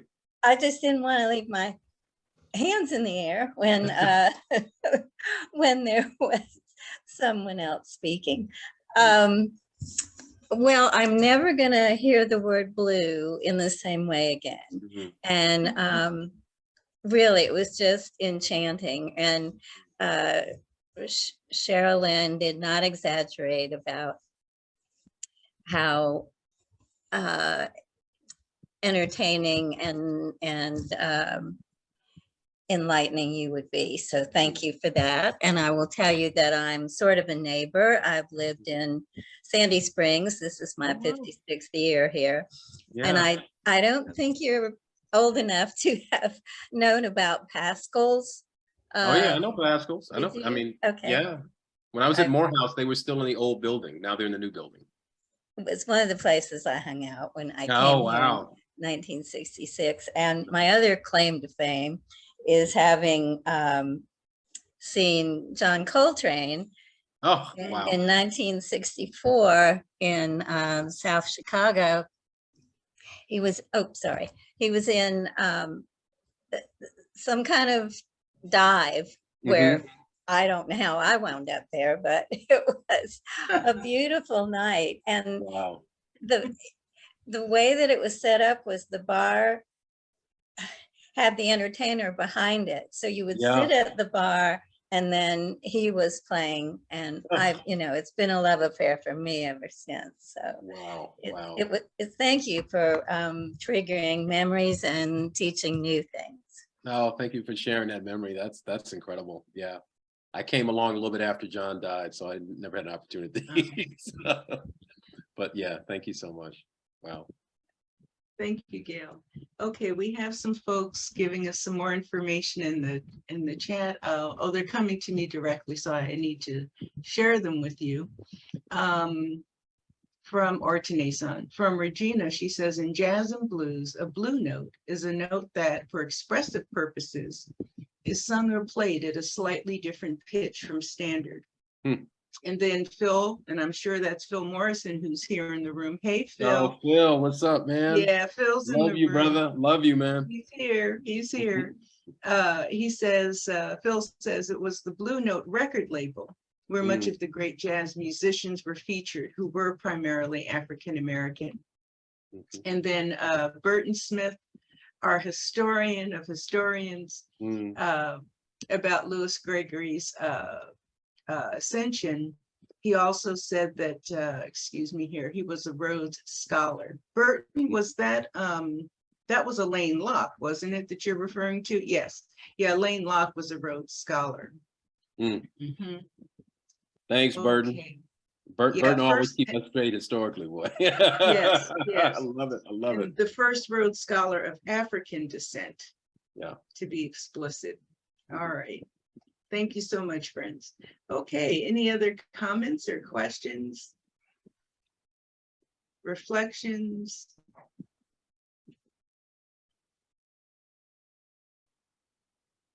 Frederick, let's go to you and then we'll go to Todd. Go ahead, So, Fred. Just thank you, Masud. I mean, this is the connection with Abdu'l-Bahá, you know, into this process of the blues, and then the Congo, you know, Bantu connection with the greatest name and the ringtone was amazing. But also, we just to also point out that Elaine Locke also consulted with Shoghi Effendi, and I believe it was when he was writing the Dawnbreakers and helping to perfect the English of that as well. So the reality of, you know, of Dr. Locke as who is considered the father of the Harlem Renaissance, and definitely the author of the New Negro in this process as well. So that's all. Thank you, brother. Thank you so much. Yeah, thank you. Todd?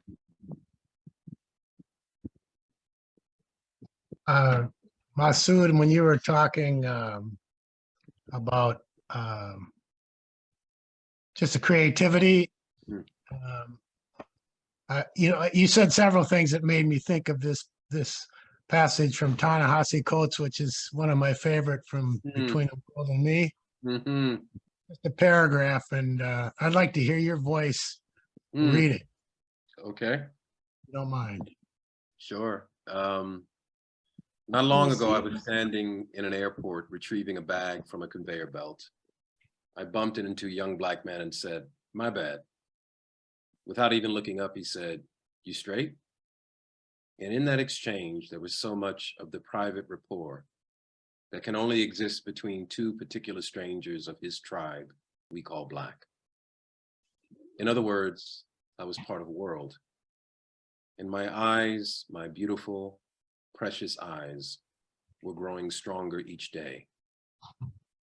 And I saw that what divided me from the world was not anything intrinsic to us, but the actual injury done by people intent on naming us, intent on believing that what they had named us matters more than anything we could ever actually do. In America, the injury is not in being born with darker skin, with fuller lips, with broader nose, but in everything that happens after. In that single exchange with that young man, I was speaking the personal language of my people.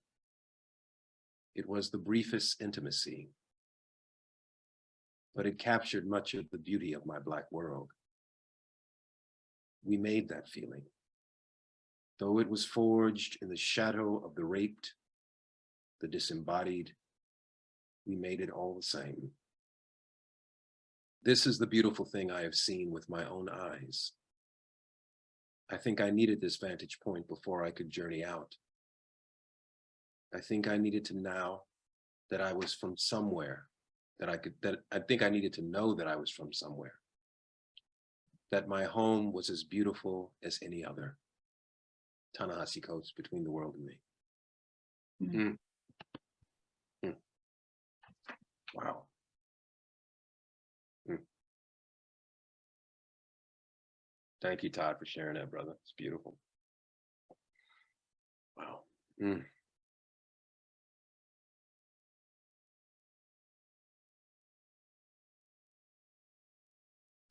Wow. You got me thinking. Oh man, that's got me thinking, Sherilyn. Yeah. I'm just thinking about that kind of, I'm thinking about the DAP.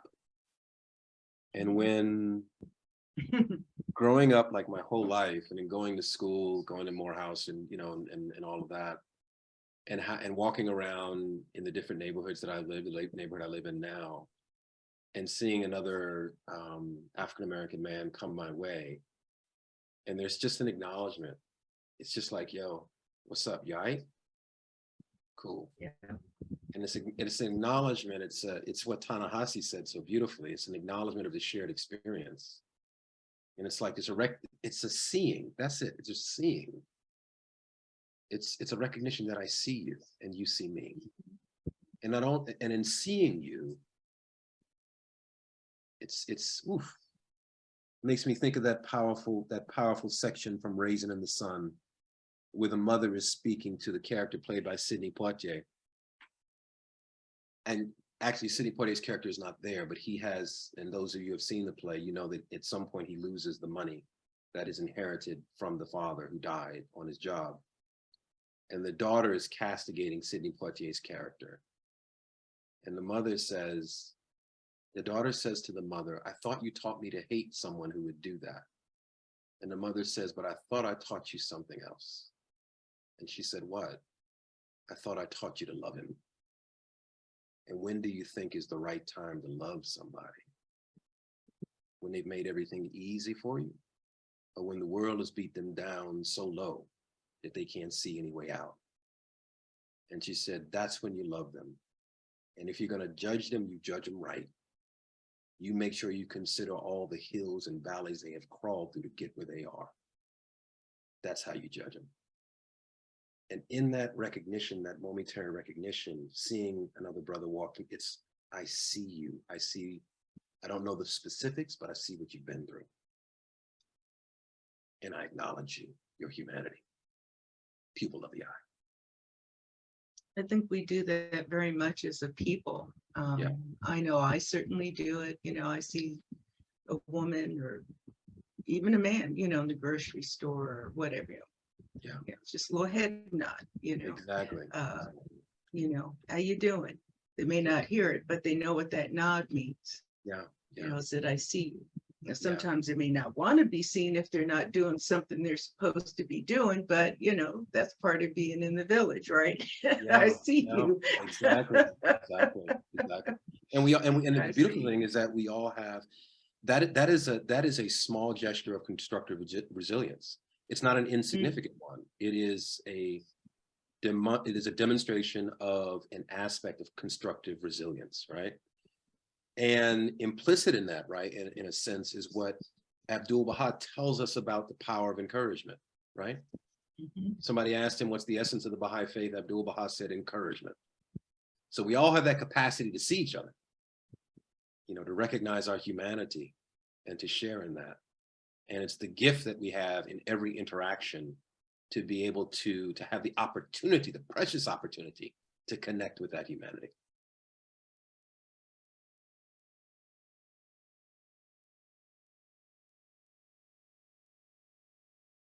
Yes.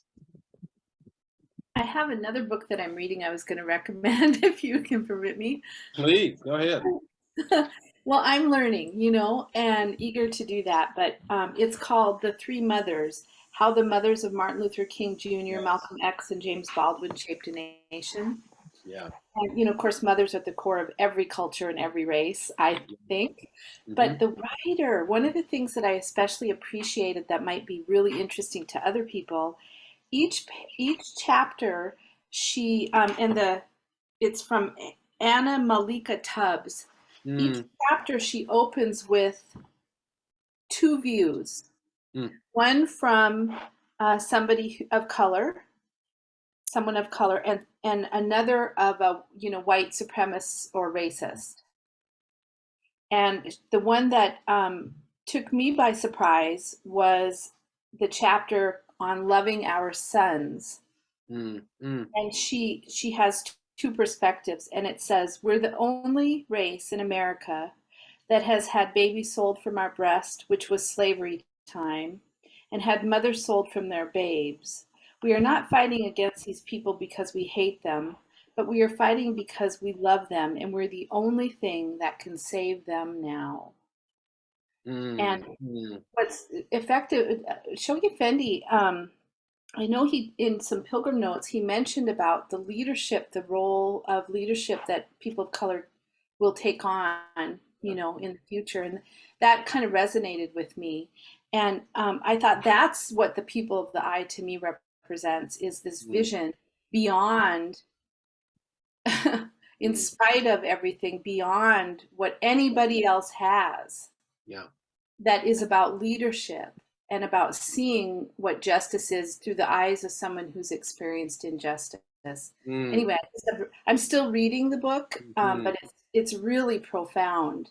And I suggest it if anybody's interested. It's beautifully written. Thank you. Thank you for that. Thank you, Linda. Welcome. Okay, we have Donna. Did you have your hand up? I did, but Masud was on his thoughts. So I was like, I don't know how long this is gonna go. No, get it. Go ahead. You got it. Come on, bring it. Bring it. So, okay, go ahead. You and then Sue. So one of the things that in the talking that you and Todd were doing about our pressure and being a pupil of the eye, what came to me was the diamond in the rough, because in a lot of ways you need as much pressure as possible in order to make that actual diamond gem, and how precious that really is. And when you talked about the blues idiom and Abdu'l-Bahá, just like science and religion, how, the nature and the spiritual, and how you can see the evidence of it if you look everywhere. Wherever you look, you can see it if you really are looking for it. And I think that as a people, a human race of beings, that if we walk through space and time with intention to see each other, that anybody can be acknowledged and seen for whatever that period of time is, whether it's opening a door or saying good morning or whatever. And I think that is the simplest form of love, like you said, that we can give. And love is all that we can communicate, no matter what the language is. Anybody in whatever way can communicate love. So I wanted to say thank you, because it made me think about some other things I was reading this week that are like answers to a prayer and confirmations in a way. So I appreciate it today. So thank you. No, thank you for sharing. Appreciate that. Thank you. Thank you, Donna. Sue Ballou, St. Clair, hello. Been a while. Stevens, Middleton, Wisconsin, hello. But Masud Olufani. We're in the house. How are you? Good to see you. Good to see you. Good to see you too, brother. You feel so much before it gets to your brain, where you can really say what you're feeling and what your mind is thinking. But it has to get to the brain. So it's taken me a while for what I'm feeling and what I'm thinking about all of what you shared tonight. And I'm sure everyone took in what they were able to take in. But what I took in was such powerful relationship between people of African descent and Abdu'l-Bahá and the color blue. And how you were able to describe the color blue in a way that showed it was like the color blue represented everything about not only what we go through as a people, but what Abdu'l-Bahá went through as the son of Baha'u'llah. I mean, those incidences that you shared were so powerful. I never put it all together like that. Yeah. And putting that all together like that, and saying that this is a connection between that suffering and what we have gone through as a people. Yeah. I can feel it. And it's hard to express the words, use the words to express what that meaning is. And I think to me, that meaning is something that is in the process of unfolding over time. And I think will continue to. But Masud, you have been gifted so deeply with the ability to share information that you are aware of in a way, in storytelling, in music, in an artistic way, in why do you also have to be able to sing so well? I mean, it's like the guy has it all. But it's all in service. You use it all in service to humanity.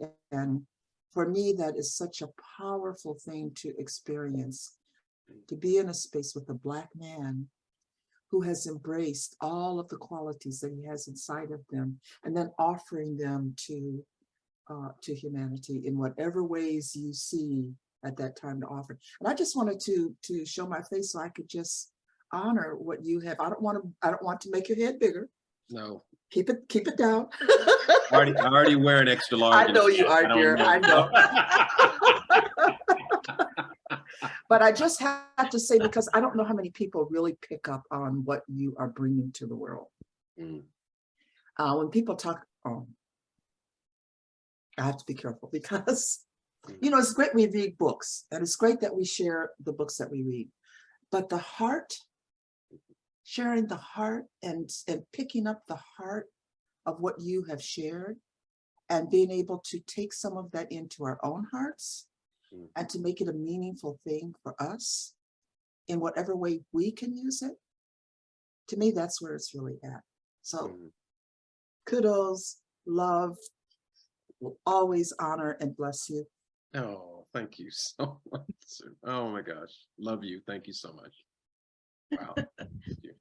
Well, Burton has an out for you in this, and he says, praise is wonderful as long as you don't inhale it.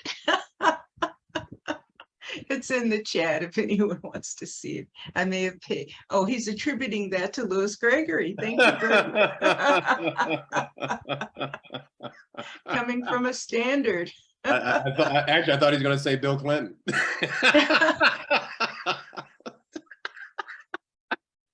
Oh, goodness. I had to rewind a little bit to get that, but okay. Barbara, how good to have you here. How are you?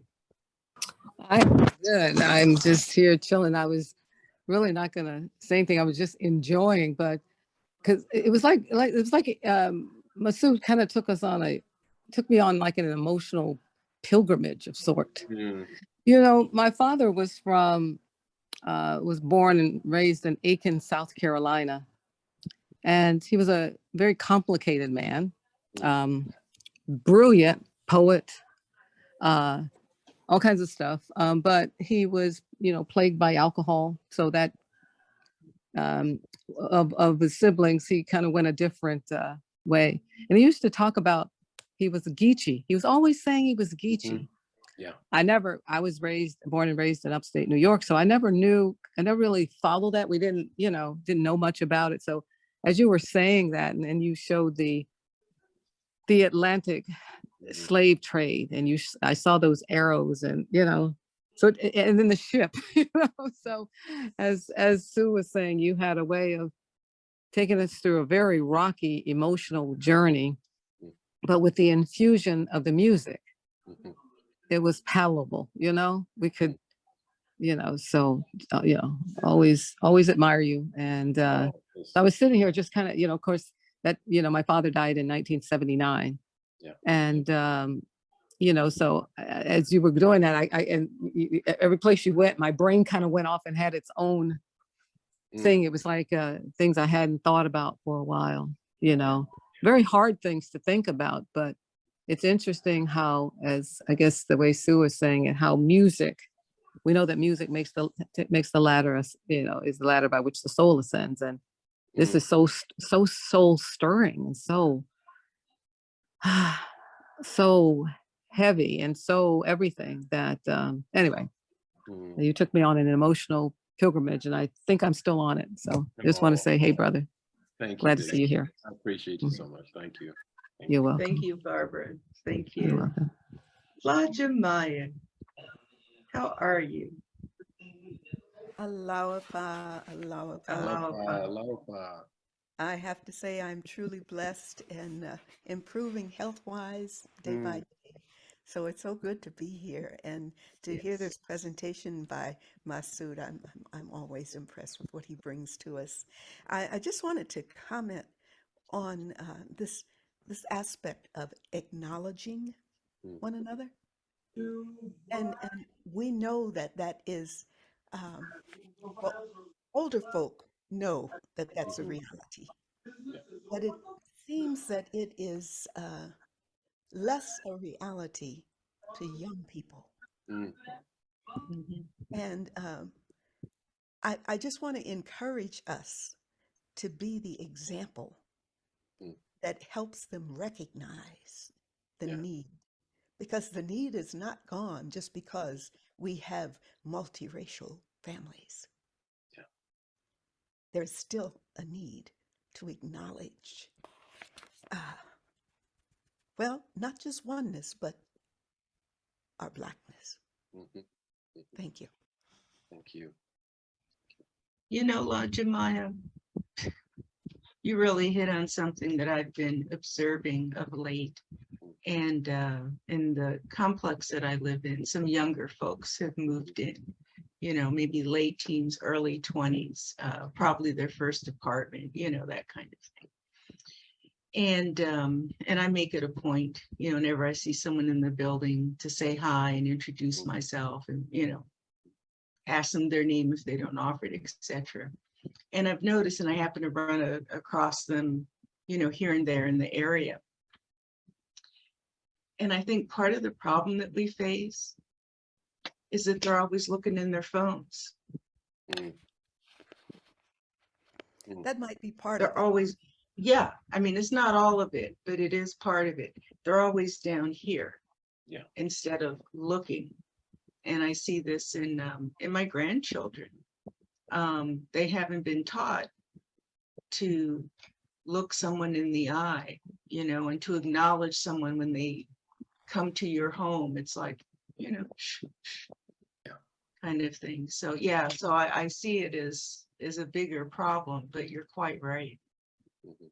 But what I have noticed is that even not looking in one's phone, but if by chance, I'm always making an effort to catch the eye. And others may catch it but turn away like quickly. And why? I see you. That's a part of what isn't that what was stated? We want to be seen, we want to be acknowledged. And I think it's so important for us to set that example for our young people. So thank you. It's interesting because I think one of the profound,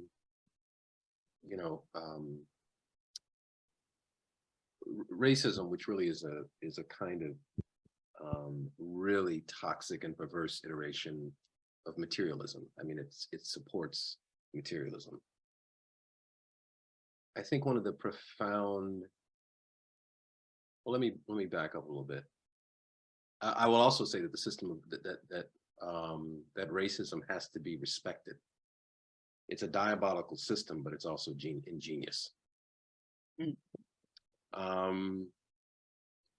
I think for communities, all of the cultures that I kind of talked a little bit about across up and down the West African coast, and indeed throughout the continent of Africa, which is Africa's 11.3 square million miles. America can fit into, and America's not a continent, we know that. The United States is not a continent, but it can fit into Africa 3.5 times. You've got 3,000 different ethnic groups, over 2,000 languages spoken. The diversity is extraordinary. But those cultures are so communally based and communally centered. Family, community. And I think one of the cruelest legacies of racism is that it destroyed families and family connections. And I think, and I had this conversation the other day with a dear friend, and it came to me in that conversation that what you have are people who are accustomed to these deep familial connections, who are accustomed to a social system where the elders are respected and the young are cared for collectively, thrown into a system that is materialistically based. And we know what the Guardian says about materialism. He calls it a cancer. Born originally in Europe, carried to excess in the North American continent, contaminating the Asiatic peoples, invading the borders, now penetrating the borders of Africa, now invading its very heart. So you have groups of people who are accustomed to a communal social system that supports, everybody feels supported and encouraged, nobody is without, thrust into this system of materialism. It is a jarring, profoundly jarring experience that I think has echoes throughout the generations, across generations. And I think one of the reactions that we see, and I'm speaking in the Black community, this happens to a certain degree across communities, but I'm speaking specifically about the Black community, is the pain and the sadness that comes from trying to conform to a system that is so profoundly at odds with the ancestral memory of community that you are accustomed to. And I think that's something that we have to reflect on and think about, because our young people really, there's something beyond the hurt, beyond the bravado, the perverse iterations of masculinity, toxic masculinity, is a deep well of hurt, pain. And that's what I see. And I know it because I have done that in the past. I have come with the bravado back in the day when I was younger, before I was old enough to do my own work and to take ownership of whatever I needed to work through and go about the business of working, which is part of growing up, But you see beneath that, and it's just that hurt, that shell of protection. And then once we can crack it lovingly, oh man, they just fall right into you. They just fall right into you. But that takes a great deal of empathy, patience and love, consistency, and an ability to separate, to recognize that everybody is fundamentally, inherently noble, and that even though your behavior sometimes may not be noble, it does not take away from your nobility.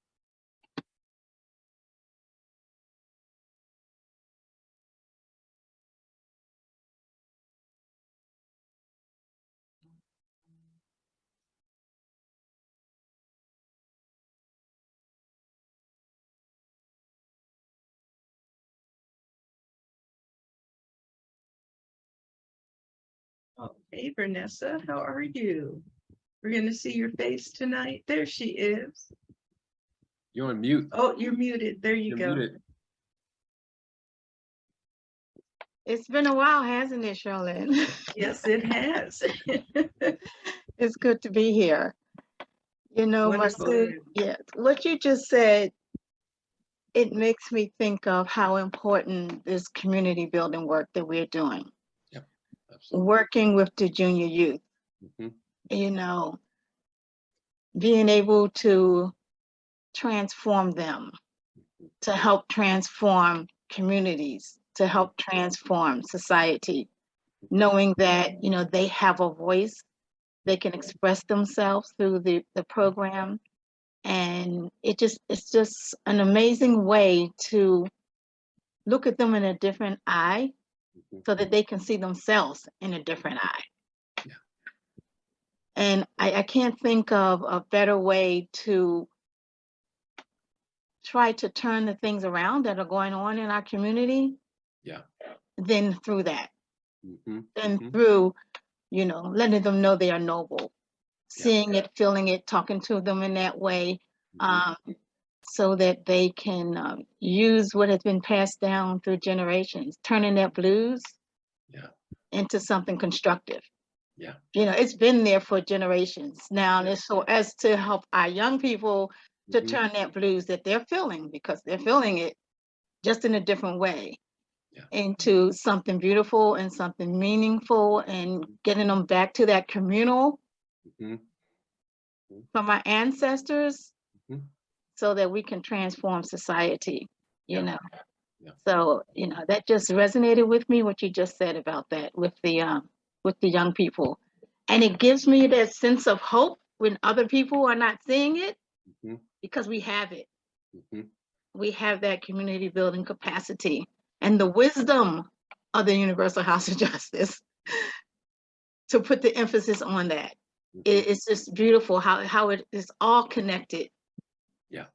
So absolutely. That's what I want to say. Thank you for that. Thank you. Thank you. Thank you, Vanessa. Okay. Anyone else? My name is Shirin Self. I'm from Iran, Persian. Hi, I Shirin. thought Masud was Persian. Your first and last name sound Persian. They did. Well, Olufani, of course, Masud is. Olufani is taken from the root Olu, which is Yoruba from Nigeria. Okay. So yeah. So I'm 75 years old. I've been to 44 countries. I've listened to so many talks. I've given so many talks. This was one of the most fascinating, moving, authentic talks I have ever heard. Thank you so much. Thank you. Really open eyes to, as a friend said, thinking of Blue or Abdu'l-Bahá, or, you know, the relationship. It was fantastic. My profession is diversity training, multicultural education, you know, oneness of humankind. And right now I'm a member of African American Heritage Club. And I'm the only non-African American who is part of the board, and I'm the head of the education department. It's a small, it's not a big thing, but every day I say, oh my God, if they knew how much the Baha'i Faith care.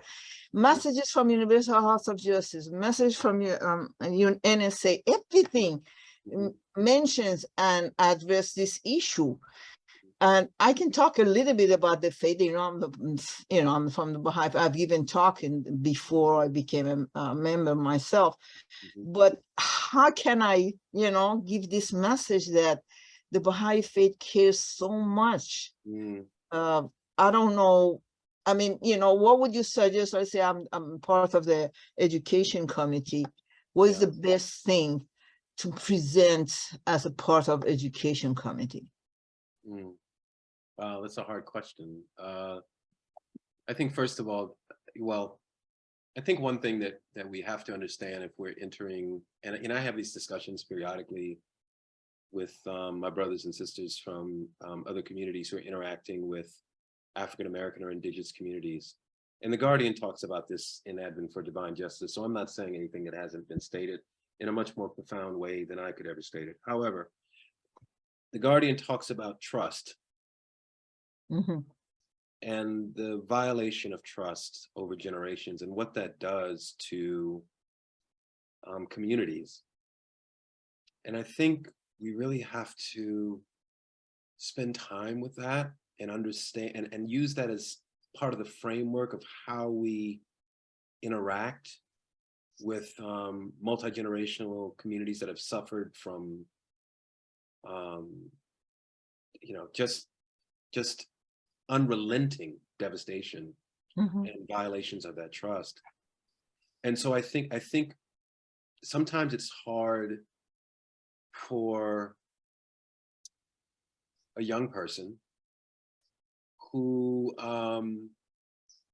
has had some difficult life experiences to take the risk of trust, and particularly young Black and brown kids.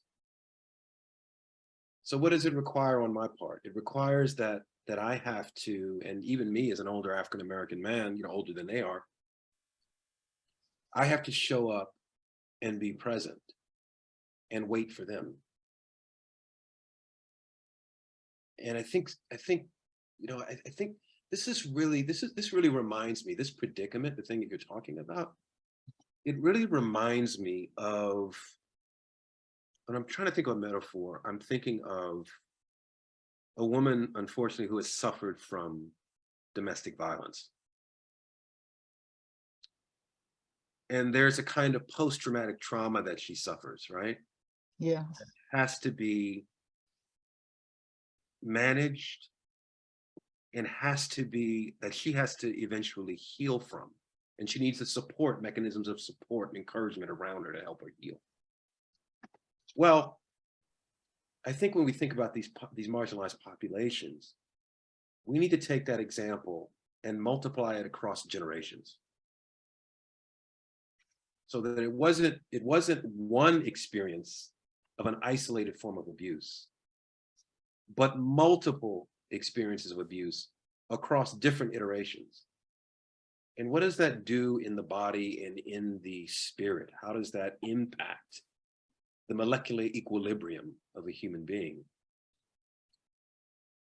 And so I think that my encouragement is for all of us, and I'm not saying this just to you, but to myself as well, is to lean into the love and the patience, the encouragement, and wait for the opportunity when you can share where the transformation of your own character has come from through the writings of Baha'u'llah, specifically.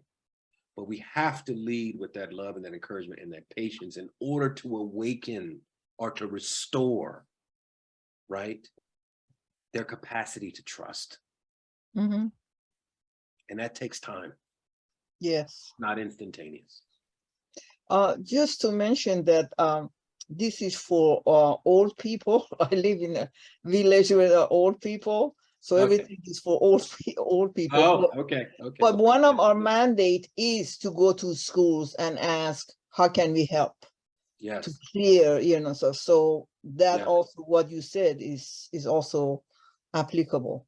Yeah. And for old or young, I mean, older Black folks carry, I mean, they carry even more trauma than I carry. Yes, yes. Because many of them, if they're in their 80s, or they have lived through part of Jim Crow. Yes. So there's that trauma that exists in the body, and I think the Baha'i writings, it's really profound what Abdu'l-Bahá talks about. There are things that we're discovering about the brain that we know so little about the brain and about how people are impacted by certain situations. And Baha'u'llah talks about, it's either Baha'u'llah, I think it's Abdu'l-Bahá actually. Abdu'l-Bahá says that there are certain experiences that people have that will impact them for the rest of their lives. Mm-hmm. So there's and I'm saying that to say that one of the challenging things we have in religious circles, sometimes people will say, well, you're not praying enough, or you just need to believe more deeply and these things would fade away. And to me, that seems that there's something really that feels like a kind of offense. Yes. And a kind of violation. Mm-hmm. I think we just have to provide mechanisms of support wherever they're needed, in whatever way and capacity that we can, however small, however large, that we're able to do. And hopefully that'll be a path for openness and the restoration of some kind of a pathway of trust that allows us to enter into a deeper conversation about the writings, and which prepares the way for the person to be able to accept that information. I just think that's something that we have to consider. I'm Thank you. considering it. Yeah, thank you. Thank you. Thank so much. you. Thank you. Thank you, Sharon. Gail. You're on mute. There you go. Um, I just want to apologize for what I think was an inappropriate appropriation when I made the reference to hands in the air. Again, I'm trying to appropriate being cool. And I didn't even get it. What did you say? I didn't even hear that. What did you I'm say? deeply sorry. Okay, I would love if that would Cynthia happen. said Sherilyn said she didn't understand it. She didn't get it either. So you're fine. What did you say? What did you say? I didn't even hear it. I think you're fine. Like you just don't care. What? That's okay. Right. Somebody was looking out for me. It felt really bad when I was reflecting on it. So I just, I'll check that out then. Yeah. If it weren't offensive, then I'm okay. Especially since it was recorded and on film. I really hate it. Well, you know, I have to acknowledge and appreciate, I love the proactive, you know, quality that you just exhibited, the willingness to go there and to take ownership of something, even though we didn't see it. But that's just a really beautiful quality that shows really sensitivity. So I just appreciate that. Thank you. Thank you. Yeah, thank you so much, Gail. You're too much. We're gonna laugh about this on Monday. Gail is in the Copper to Gold group that I'm working with, along with a couple other facilitators. So, and she's come into Copper to Gold with a tremendous personal background and commitment to racial amity and justice and healing. Wonderful. And so you see, she's very diligent. Yeah, I love it. I love it. I love it. I love it. But part of the integrity that she has is, you know, to call it as you see it, and so she applies that to herself quite rigorously sometimes. Now, Dima, before we come to you, we've had a question in the chat for a bit. So would you mind waiting? Okay, thank you. It's from someone who hasn't spoken. Let me go back to it again. Oh, and Nason has put a link in there in the chat to the Copper to Gold program.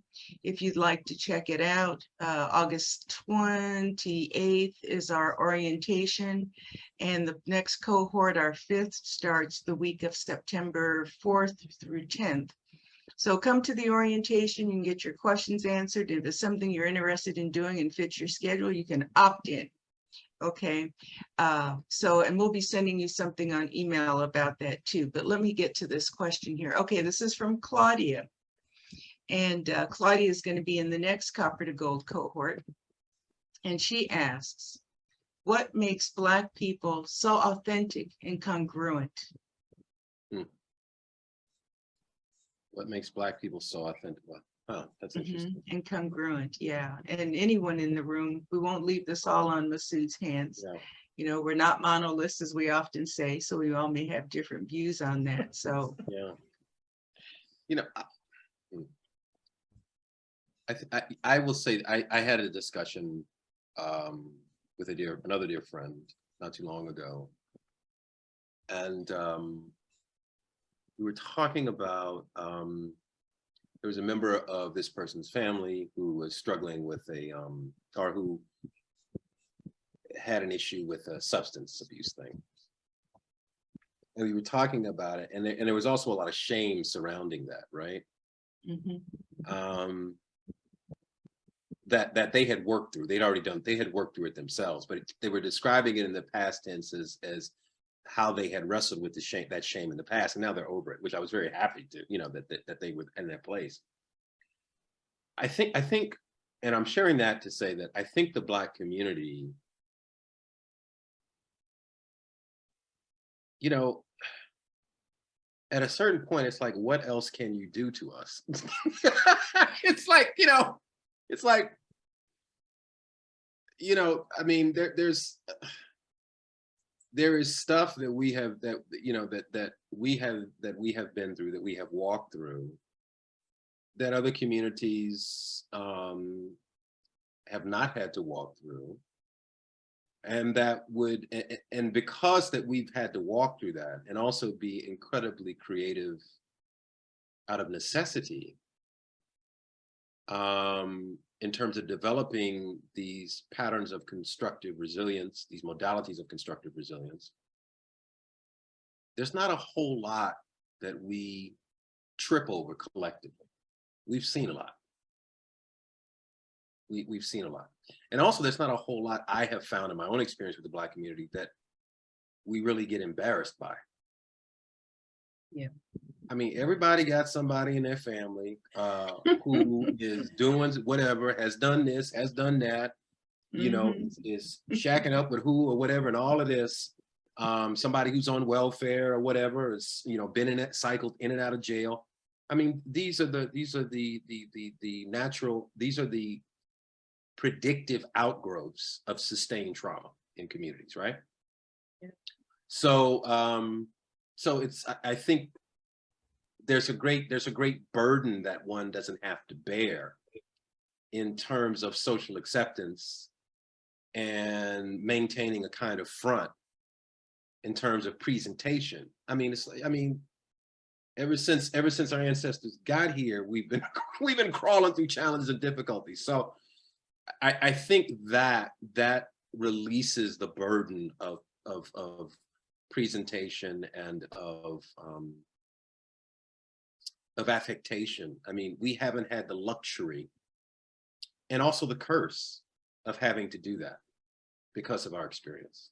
So to the extent that Black folks are real and authentic, and I do know some Black folks who aren't very authentic, so we got some inauthenticity in our community too. But I would say to the extent as a whole that you might see that quality reflected, my sense, in my experience, it's because of what we've been through, that we're just struggling to make ends meet and to get from day to day, to get from month to month. That's a heavy burden to carry, and we don't have time, energy, to have to worry about putting up a front. Folks are too tired. It's just the way it is. Yeah. I'd like to add on to that a little bit if I could, and I invite anyone else here in the room that would like to speak to that too. I see you're up, Donnie. Okay, I got you.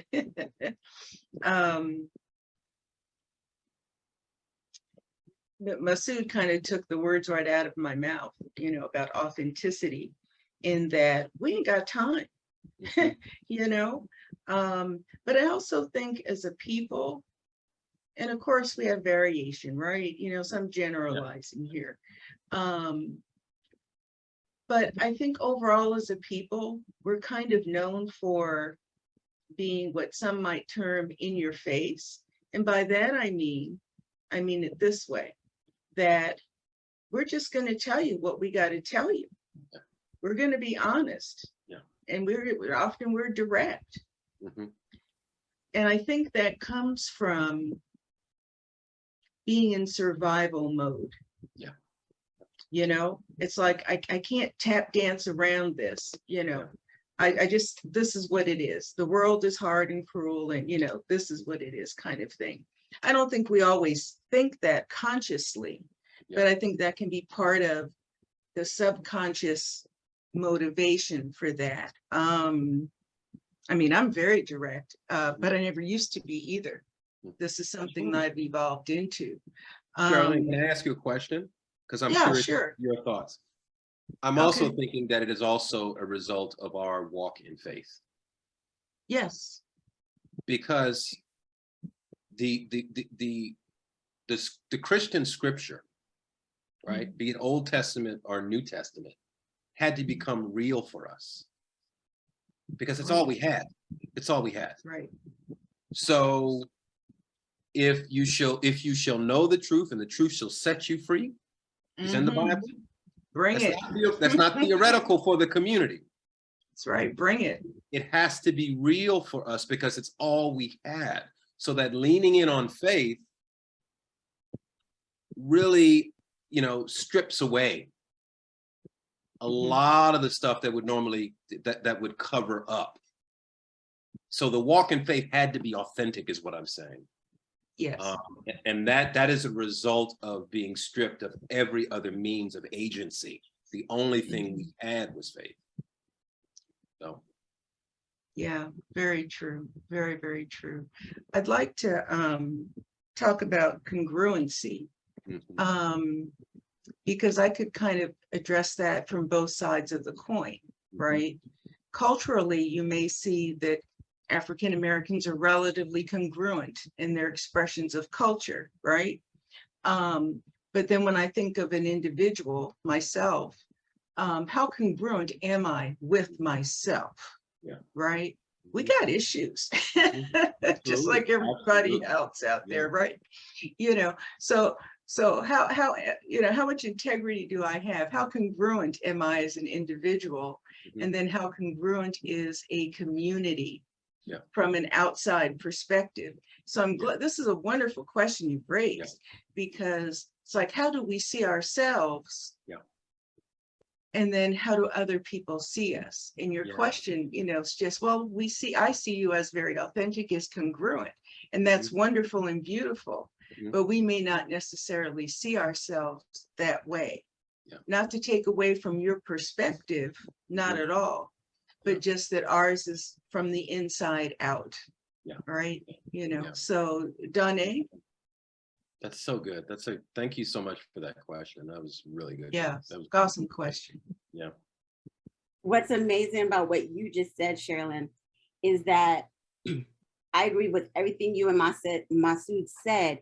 And we come from a people of heart and community. That is who we are first. We wear our heart on our sleeve. We have no other way of being this. Like, we are a people of community, which means we are about each other. And that is a place from heart. We can't, if we try real hard, can't not be authentic and congruent. And if we think about it from a spiritual place, we knew who we were in the beginning spiritually. Like, we, from Africa, ancestrally, we knew, and in our DNA, we continue to carry it. And what Baha'u'llah is saying is, remember who you are. Remember you are noble. Remember you come from dust. Like, remember you are love and authenticity. You are creative beings. And so when we talk about being authentic and congruent, in a lot of ways, it's just in our DNA. Even if we fight against it, that is where our pain and our suffering really comes from, because we're, like Masud said earlier, fitting into a system that was not made for us, that is not naturally the flow energetically for us. And so when you bring the physical and the spiritual together, yes, we don't have a choice. Even if we try real hard, we don't have a choice. Yeah, I want to add one more thing, and then we'll go to Claudia. And folks, help me out with this, because I can't remember this. It's like it's not a proverb, but it's an African saying. But for some reason, I'm thinking of it in terms of this story I heard, where, you know, there's a little group of African boys running around in the village, you know, and this person, oh, I know, thank you, Sue. She's on hold, she's waiting for us. This person from outside the village comes and has some candy, and she says, I'm gonna throw it, and whoever gets it, you know, whoever catches it or whatever gets the prize. And of course someone catches it, but then he shares it with everyone. And she doesn't understand this. Why are you sharing this? You won. You know, you didn't have to share it with anyone else. And the little boy says something to the effect of, without them, who am I? Wow. Yeah. Without them, who am I? Yeah. Okay, Claudia. Thank you for waiting.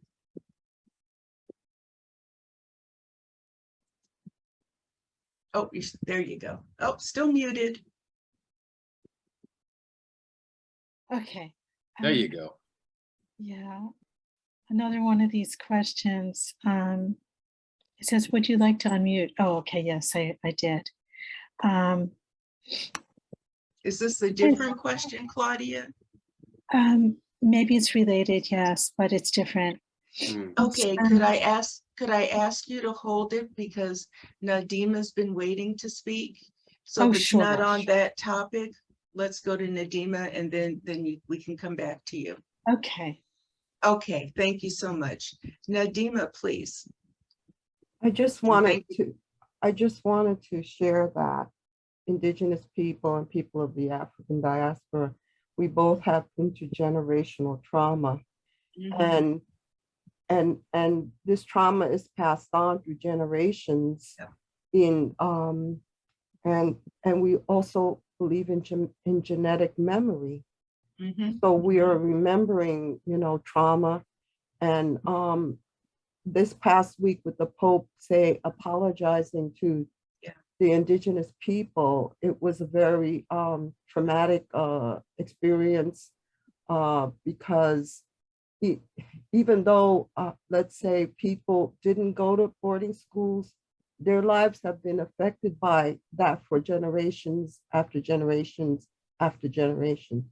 And the fact that it took so long for them just to say they were sorry, that was a breakthrough. But it's just the beginning because they need to say they're sorry to all the African American people that were enslaved by the Catholic Church as well, and all of Mexico and Central and South America.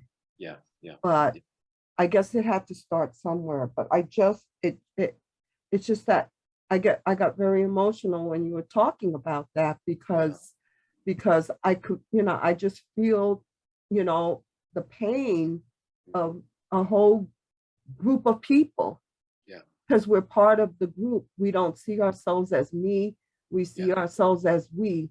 And if all of us are hurting, we're all hurting. Yeah, exactly. Exactly. But I just wanted to lighten the mood by saying, and there's also bougie natives.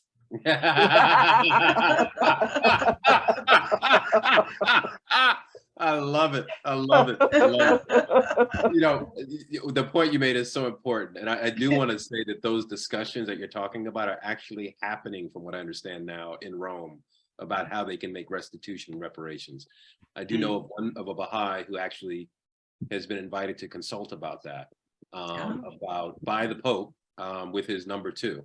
So he's interested in finding ways the Catholic Church, and I think it's interesting because, you know, there were so many popes before him and none of them said anything, but there's something about him and the quality of his spirit that led him to do what he did. And you're right, it's just a start, but it is hopefully the beginning of some real steps being taken. So yeah. And I think that a lot of people don't know about the doctrine of discovery. Yeah. Because the doctrine of discovery is like the most important apology that the church needs to do, because the doctrine of discovery said that in like 1492 that Europeans could take our land because we weren't Christian. Yeah, yeah. So and Ruth Bader Ginsburg, she ruled against the Seneca people. She took land from the Seneca based on the doctrine of discovery. This is in the 21st century. Okay. So there you have it. We've got a lot of explaining to do. Yeah, a lot of explaining. A lot of explaining to do. A lot of people. A lot of explaining. I love it. I love it. Well, you know what? They don't, as far as I'm concerned, they don't need to explain because we know, we understand. They just need to make it right. Get to the point, make it right. Apologize and make it right. Own up and make it right. Absolutely. Okay, I got to do a quick shout out to 2 people here that I haven't seen in ages. And that's Edie York. Hi, Edie. It's so wonderful to see you. And Kenton Dunbar, who has been serving in Chile and is here with us from Chile in South America. And he's been down there, since the 1980s, and it is still there. He spent a lot of time with the Mapuche and other folks, and you see he's all wrapped up to stay warm. He's got his hat on and his scarf, and he's way up in the mountains up there. So it's so good to have you join us, Kitten. So, Thank you very let's go much. on. 31 long, beautiful years here at my post in northern Chile. And what a wonderful group this is. Fantastic to see all you bright, beautiful faces. Can't believe how many people are attending these meetings. Wonderful. And before you close, I'd like to share a poem by Hakim Ubudi on looking for authenticity. Ooh, whenever it's appropriate. Okay, stay on. We'll definitely do that. Okay, patient Claudia, thank you so much. Go ahead. It's all yours. This is kind of a vulnerable question. Okay. Well, we love you. Oh, thank you. I was wondering how, I might be able to understand with this from the Jews too. I'm from Jewish background. I'm wondering how slaves and people from Black background aren't mad at God, but here's another big generalization, but you feel a certain deep spirituality, I feel, from various Black people I know. And so that's the question. How aren't we mad at God is what you're asking? Yeah, how did they cling to the New Testament and not be mad at God, or was it both? Yeah, I mean, I think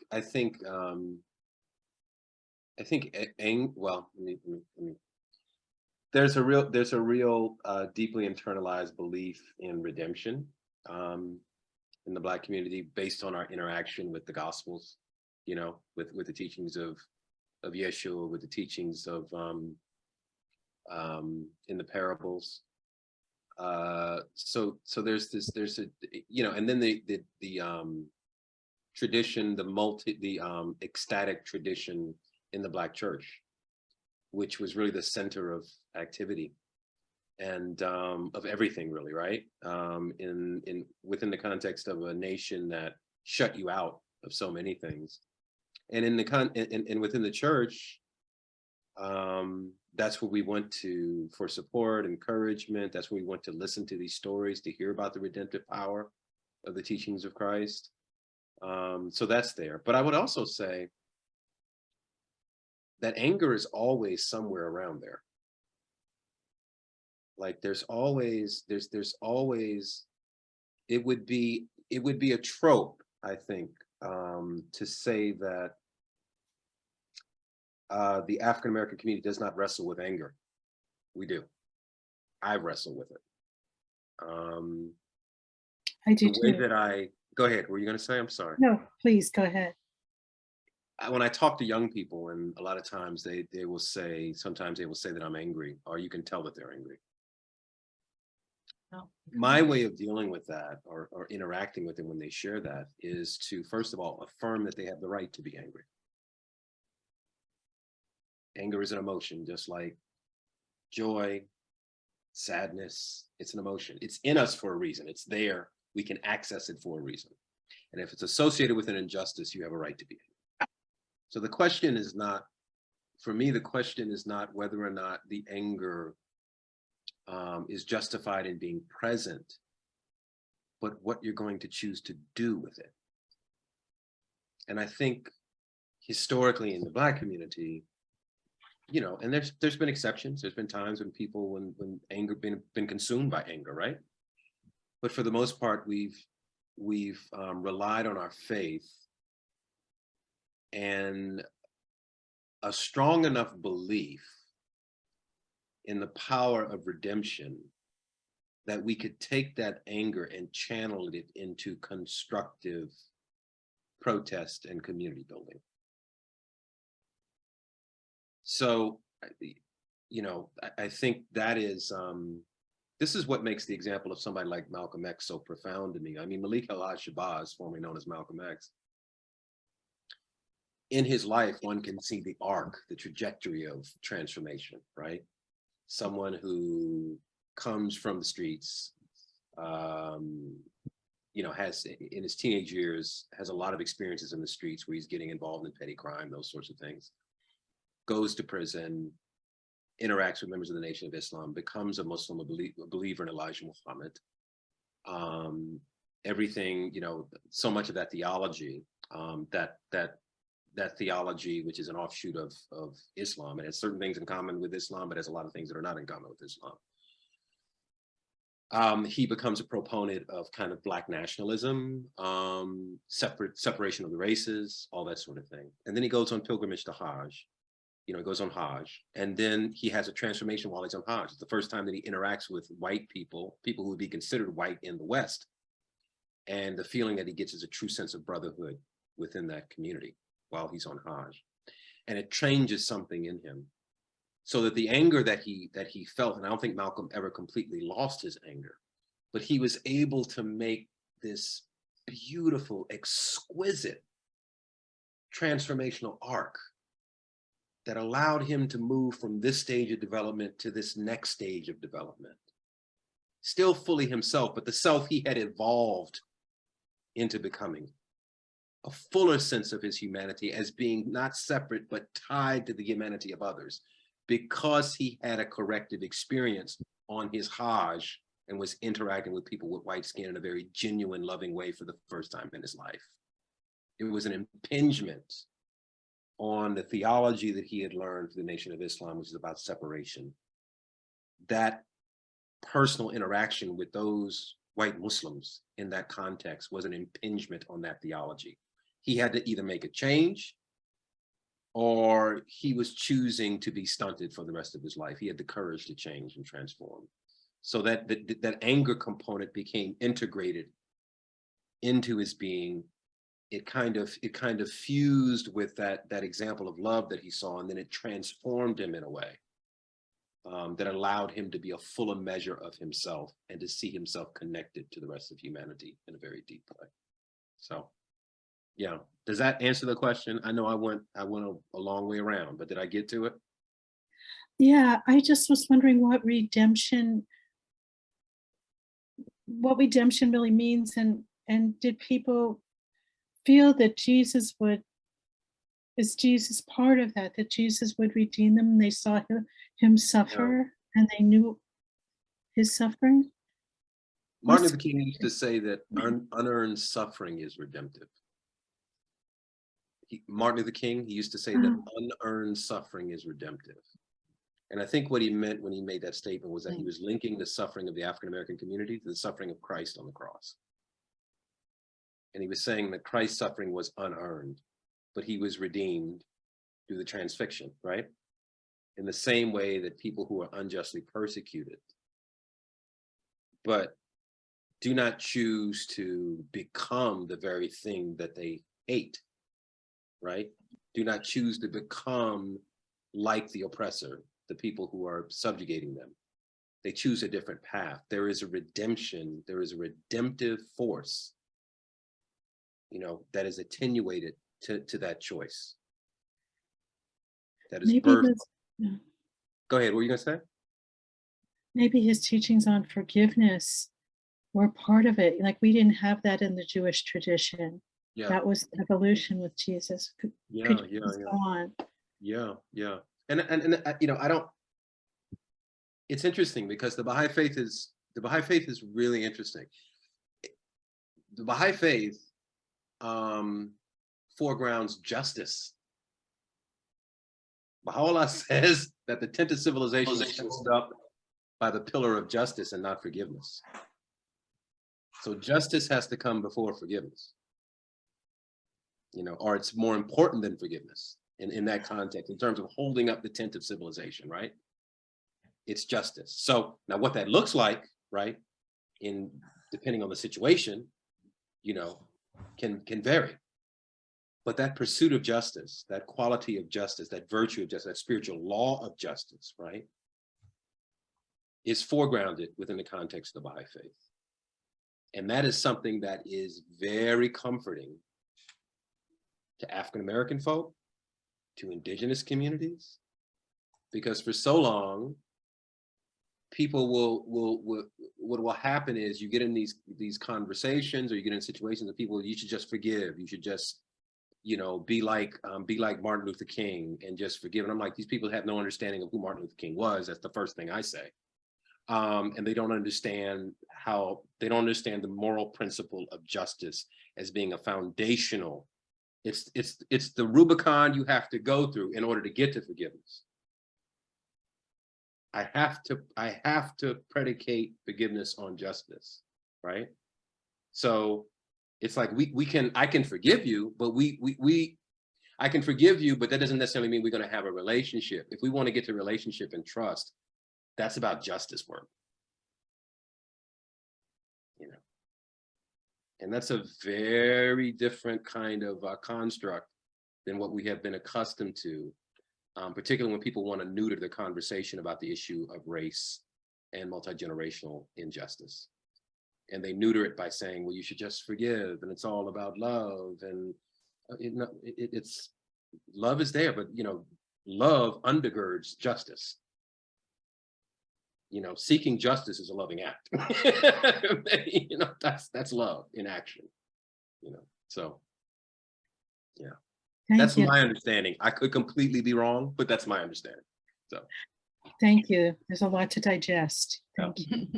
It's recorded, so you can always come back and replay it. Thank you, Claudia. I look forward to see you in a couple of weeks. We have a couple of messages that came in the chat in response to the question, and I'd like to share those, but I'll invite the writers to speak for themselves if they'd like to. Andre's iPhone.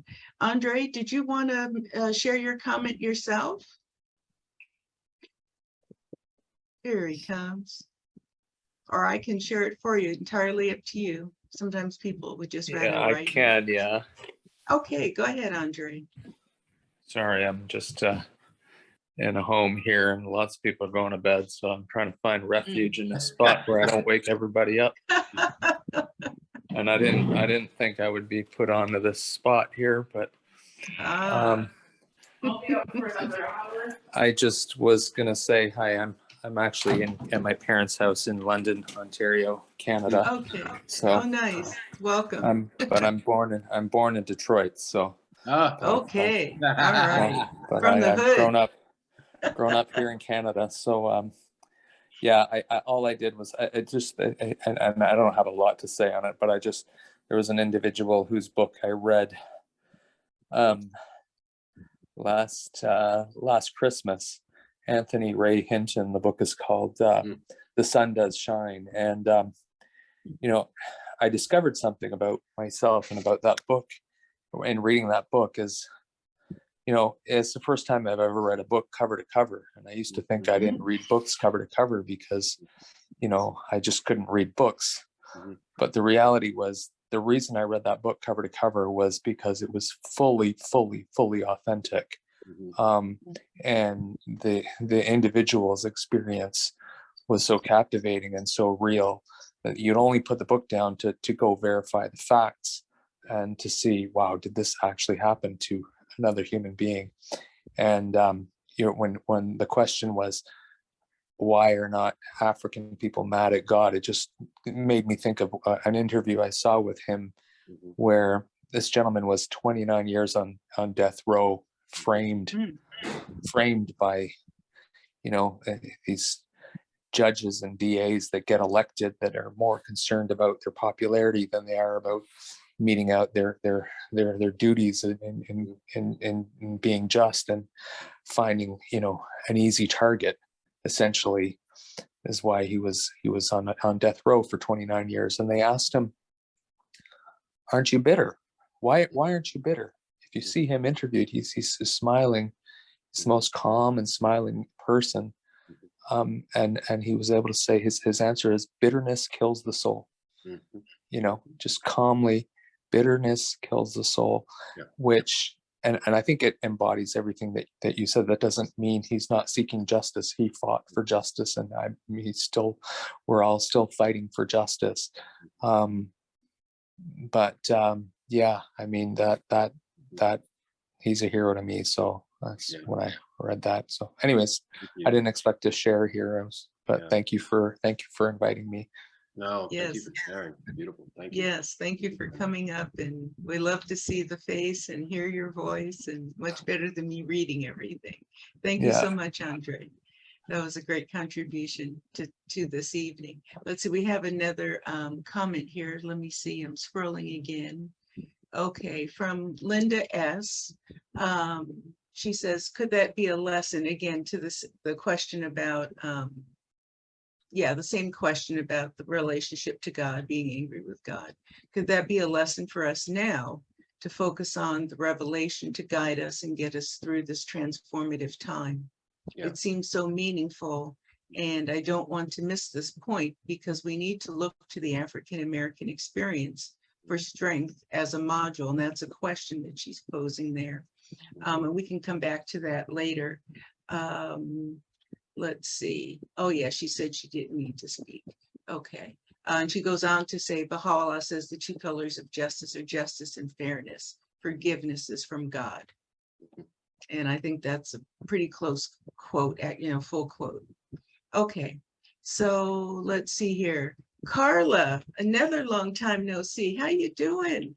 Hey, lady, how are you? Greetings, greetings, great. brother man. Thank you so much for the presentation this evening. Never really thought about Abdu'l-Bahá and the blues, but it totally makes sense. You know, it totally makes sense how how we relate to Abdu'l-Bahá, how we relate to the beloved guardian. You know, in fact, from my own Baha'i experience, growing up in the Baha'i community in New York, I went from the Bab to Shoghi Effendi, and then I came back around to Abdu'l-Bahá, and it took me a while to get with Baha'u'llah because, first of all, I tell you, you can kill me. You know, like, so say I that really again, Carla. You know, the Bab resonated with me. You know, when the firing squad went to him and they were trying to kill him, he said, "You can't kill me till I tell you you can kill me." You know, and you know, looking at those experiences of the central figures of the faith and reflecting on the experiences of African peoples in the West, primarily, and also on the continent being colonized, you know, it's like, why wouldn't we resonate with them? Baha'u'llah spent 40 years in jail. Okay, and incarcerated. So, I mean, just looking at their lives and looking at the experience of African peoples in the West, especially in North America, it definitely resonates. So I want to thank you for your presentation, even though I'm missed half of it, but I'm sure I'll catch it. It's all good. It's recorded. Thank you. Thank you. Thank you, Carla. Okay, Sue, you're up next, and I'm assuming you're going to share the quote you put in the chat, right? I can, yes. Okay, all right. Yeah, as we were talking about justice and forgiveness, it reminded me of this quote. So I quickly looked it up because when I first saw it, so much of what Abdu'l-Bahá tells us, he asks us to forgive. But I came across this quote when I can't remember the name of the young man that was sitting on his couch eating ice cream, and the policewoman came and shot him. Oh, yes, in his own apartment. In his own apartment. Right. And she, thank God, she was tried and she was convicted, and she did get, in comparison to what blacks get, she did get a minor sentence of 10 years. But what incensed me was what the judge did and what is the fellow called who stands next to the judge? He hugged her and say that again, Masud? The bailiff? The bailiff, yeah. The bailiff hugged her and, you know, like patted her on the back, and the judge said, you know, it's okay, and I'm going, what? How is this happening? And so I was looking for anything in the writings that could help me to deal with that, because the family was saying that they offered forgiveness and Yes. and that they don't hold any grudge against him. I found this quote, and I just was thinking about it when there was the discussion about forgiveness and justice. And it goes, if a person commit a crime against you, you have not the right to forgive him, but the law must punish him in order to prevent a repetition of that same crime by others, as the pain of the individual is unimportant beside the general welfare of the people. So this is a whole different view that I see that Abdu'l-Bahá is taking. And what you're saying, Masud, about justice and how important that is over forgiveness, that's an example that he has in that quote. So I just wanted to share that. And also, thank you so much for sharing that, Big Sister Sue. I'm thinking, the counsel to forgive, I think it's important for us to shift our understanding of what forgiveness is. Forgiveness is not something that we're doing just for the other person. We're also doing it for ourselves. It is a modality of constructive resilience. So again, the relationship, in order for a relationship to be restored, that requires justice. I mean, we got to have a conversation. We got to work through some stuff, but I'm not going to hold. I had a family member who passed away from cancer.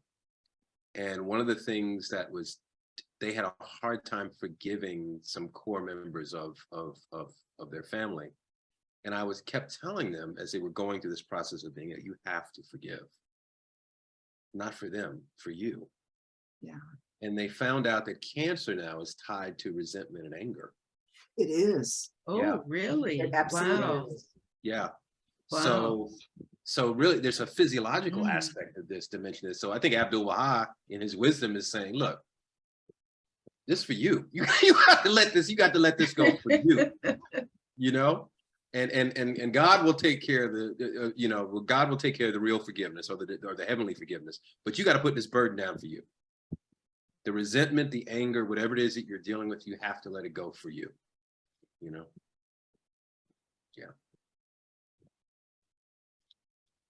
Thank you. Miriam, you had your hand up, I think. Aloha, Pa. I just wanted to maybe offer something to Claudia because her question made me think of perhaps an allegory that would help her. And that is that of Viktor Frankl.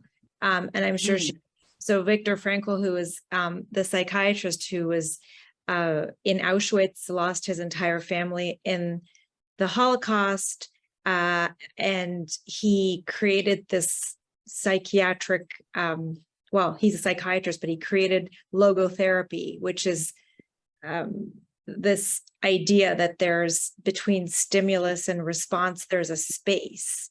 And what I think is so interesting is when they asked him, after the Holocaust, he went back to live in Vienna. And a lot of the Jews couldn't understand how he could go back to the place where he had been so hated and the place from which he had been taken to Auschwitz, and where his whole family, left to perish. And he said that this was the university, this is the city that I lived in, this is the university that I taught at, that I learned my craft in, that I learned psychiatry and that I got my PhD in. This is my home. And it made me think of a conversation I was having with an African-American friend of mine who talked to me about the African-American community took Christianity and made it their own. Right. And they took Christianity and they made it their own, and they developed and cultivated a far deeper faith than the white man ever had in Christianity. And that's very apparent, I think, in American, I mean, I'm from Canada, but even for me, it's very apparent in the American culture. And it made me think, Joseph Mengele was also a psychiatrist. This evil doctor of Auschwitz was also a psychiatrist, but Viktor Frankl took psychiatry and made it his own and made it this emblem of what transcendence of evil is. So that's just something small I wanted to offer in response to Claudia. That's awesome. I love that. Yeah, wonderful. Thank you. Thank you, Miriam. We have a comment, and then we'll go to Vanessa from Annie and Micah Janice. I hope I'm pronouncing your last name correctly. You did that well. I know them, so you did that pretty well. Oh, oh, that's right. Yeah, that's right. She's not too far from you. Yes, yes. Annie's in the Copper to Gold course too with me. I love Hey, her. Annie. She says, this is like a PhD course in humanity. I love it. Kudos to you, Masud. Okay, and we're getting one more quote in here. Okay, the quoters are up and alive, and people are getting inspired looking for quotes. This is from Barbara Talley, and she says, this is from the Universal House of Justice, which says, to nurse a grievance or hatred against another soul is spiritually poisonous to the soul which nurtures it. But to strive to see another person as a child of God, and however heinous his deeds, to attempt to overlook his sins for the sake of God, removes bitterness from the soul, and both ennobles and strengthens it. Boy, that nails it. That's really, I'll put this in the chat for everyone if you want to read it or copy it out so everyone gets that. Okay, Vanessa, thank you for waiting. You're right. That nails it on, that nails it on the head. What she said, how can we not be, why are we not angry with God? We would not have been able to survive. That anger would have eaten us up, and we would not have been able to let the light of the Spirit shine through to get us through. And as Marianne said, taking that and making it a strength for us. God wasn't whipping us and hanging us and burning us and doing all kinds of crazy things, so, and, Marianne, I like that analogy that you made with the Jewish people. You went through atrocities as well. Why are the Jewish people not angry with God or hate God or have that? You can say why? Because you won't survive. That anger would eat you alive. And we had to look to God. And that's what our ancestors did. With those spiritual songs, right? God was the one who got us through. Yeah. So that would have been a misguided hatred. And it would have been a destructive force for us. Yeah. Yeah, I would say that, and I would even say that like the ring shout, the ecstatic tradition of the Black church, the spirituals, those are modalities of release. Yeah. So whatever, if it's anger, if it's deep sadness, if it's anguish, you dance the ring shout in order to release all of that. So it doesn't mean that anger is not present, that you might. I have had angry discussions with God where I'm like, I don't get it. I don't understand this. I'm ticked off. I need you to help me understand this. You know what I'm saying? And I think that's part of having a sincere relationship, is that you go through those moments. But it's not a sustained kind of rage. It's just like, look, I'm having a difficult moment. Dr. King used to talk about and many of you have probably heard this story. He said that during the Montgomery bus boycott, he was getting death threats, and he was up late one night, and I think Coretta had gone to bed and the children had gone to bed. And he said he made him a cup of coffee because he thought coffee would give him a little release. And he found that the coffee wasn't giving him any release. And he said, so he got down on his knees and he talked about it being midnight. And he said, you can have some strange experiences at midnight. And he said he began to have a conversation with God. And he said, God, I'm down here. He said, I think I'm doing what's right. I think the cause that I represent is right. But I must confess that I'm faltering and I'm losing my courage. And he said he could hear at that moment an inner voice saying to him, Martin Luther, stand up for justice, stand up for righteousness, stand up for truth, and lo, I will be with you even until the end of the world. And he was having this sincere, authentic conversation with God at the edge of his reason, not knowing why things were going, but that prayer was his release. It was his way of getting back to the bosom of God, even through all the difficulties and the challenge. So that's what the ring shout does. That's what the ecstatic tradition of the Black church does. That's what call and response does. That's what the blues, the redemptive dimensions of the blues does. Jazz, hip hop in its best iteration, R&B in its best iteration. That's what all of that does. It's the redemptive power of those art forms used as a channel of release. Let go whatever it is we're working through so that we can come out on the other side restored. Yes, that's the spirit. That's the spirit. That's the funk that you put on that tight beat. That's the cheese and the grits. That's the dip in your hip. That's the glide in your stride. That's the move in your move. That's it. That's the release. That's the release. Yeah. Yes. Okay, we got some good news. We got some good news. It just came through. It just came through. Let's do it. I'm so excited to share this with all of you. Mary Gibbs says, my daughter just informed me that she has been to Sapelo Island, home of the Gula and Geechee people. If not for this Zoom, this discussion might not have happened. Thank you. Wow, wow, wow. Isn't that awesome? Woo! We're delighted for you, Mary. Absolutely wonderful. Sapelo's a wonderful place. It is a wonderful place. You got a journey to make with your daughter now. And a lot of conversation. That's so exciting. I love it, love it. Okay, I need to call on, and you know, again, I'm kind of going back and forth with the chat here a little bit. Burton, what is your reference about Botham Jean? Would you share that with us, please? Nation just sent me a message. It says, from Burton, Botham Jean. So you've got to speak up this time now, Burton. Okay. Botham Jean is the person that Sue Ballou St. Clair was wondering who was having ice cream when the woman was his daughter. That's the answer to her question.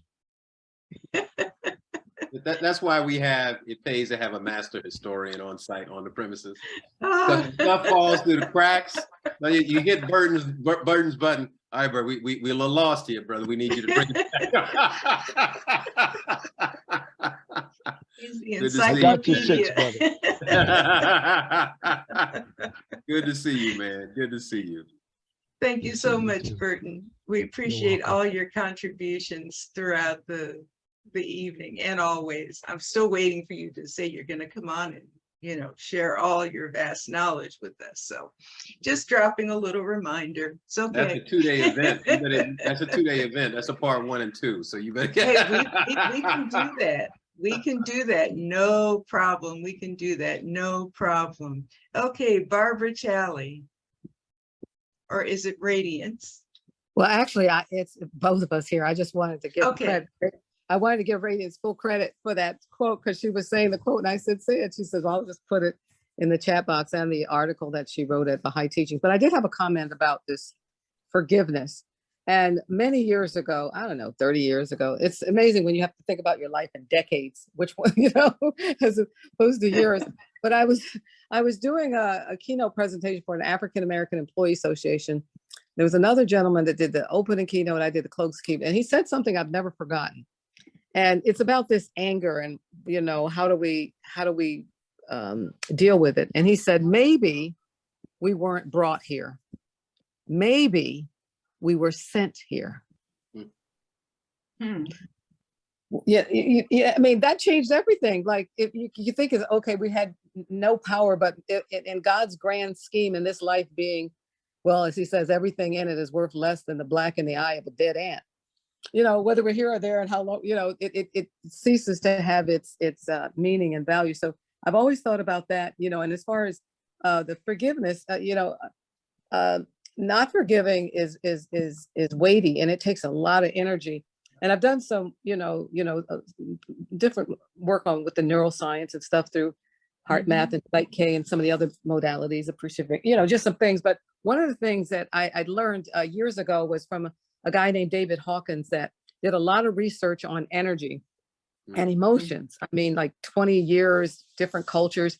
And he did this, the levels of consciousness. And he wrote a book called Power versus Force. And he does this logarithmic graph, and he says at the bottom is like shame. And and he gives it a scale. So shame is like 20, guilt is like 30, apathy is like 50, grief is 75, fear is 100, desire is 125, anger is 150, pride is 175. But when you get to and all of those you have, he said, if you want to get things in life, you have to spend a lot of energy if you're going to use those emotions. That's the force part. But you get to power when you get to courage, and courage was 200. Trust is 250, and 310 is optimism, but 350 is forgiveness. And then after you get to forgiveness, and of course love is like a 500. So basically, in order to get to love, which we talk about all the time, you have to forgive. It's like this, and so I just thought that was kind of interesting, the forgiveness, because one of the things we knew and craved as enslaved people and descendants is we knew what love was, even though we didn't have a lot of material stuff, but you knew that you had the love. And so we somehow were able to, if you got the love, it says, what is it? Love cannot dwell in a heart possessed by fear, right? So fear is like a 100 and love is a 500. That's why you choose love. That's why you don't, you try to get away from the anger and the anxiety and the hate, because it just takes too much of your energy to hold on and maneuver through life with those emotions. Yeah. Thank you, Barbara. Yeah. And some people never are able to let go of those things. And, we don't talk about it often, sometimes our conversations are so outward oriented, but we have to forgive ourselves too. And sometimes that can be the harder thing to do. So we need to look within as well. Are there things that I'm carrying, around that I really should forgive? I should be gracious to myself as I would to someone else.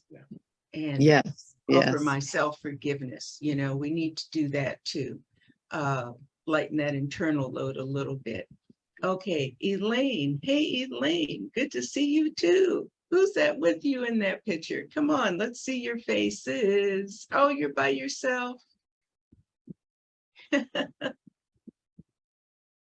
hear you yet. Your video's a little slow. So soft. Okay, sorry, I needed to both. Okay, it's good now. Yeah, Ben's here. He's by the camera. He's right next to me. Okay. What's his name again? So Bennett. Oh, Bennett. Bennett. Okay, You all Bennett. you know Bennett. Been a part of Gold, and he's here. Even okay. He's so to go. So I just want to come back. I feel like the whole time really wanting. I've been thinking about this being and how important that is, and how really coming back to conversation, forgiveness, and anger, and really it's that it's this theme. Elaine, right? hold on. Elaine, hold on a second. I want to check. Can anyone else understand what she's saying? No, it's no. breaking up. Okay. No. Okay, so it's not just me. Okay, so if you want to go out and come back in, sometimes that will fix it. Me now. Yeah, no, maybe if you turn off your video. Oh, right. Yeah, good idea. Thanks, Sue. Hey, Sue. That's the other Sue. Hey, Sue. Now I try to go back in. Yeah, I think that's better. Let's give better. it a shot. That's much better. Yeah, great. Okay. Good. All right.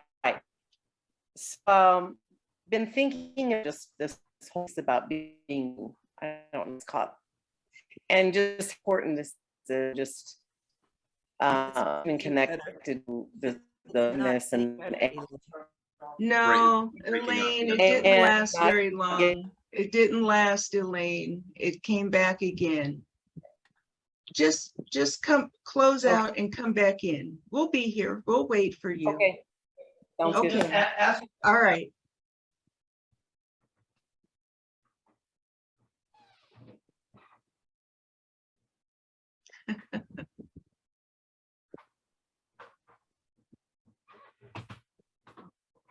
Okay, anyone want to sing a song?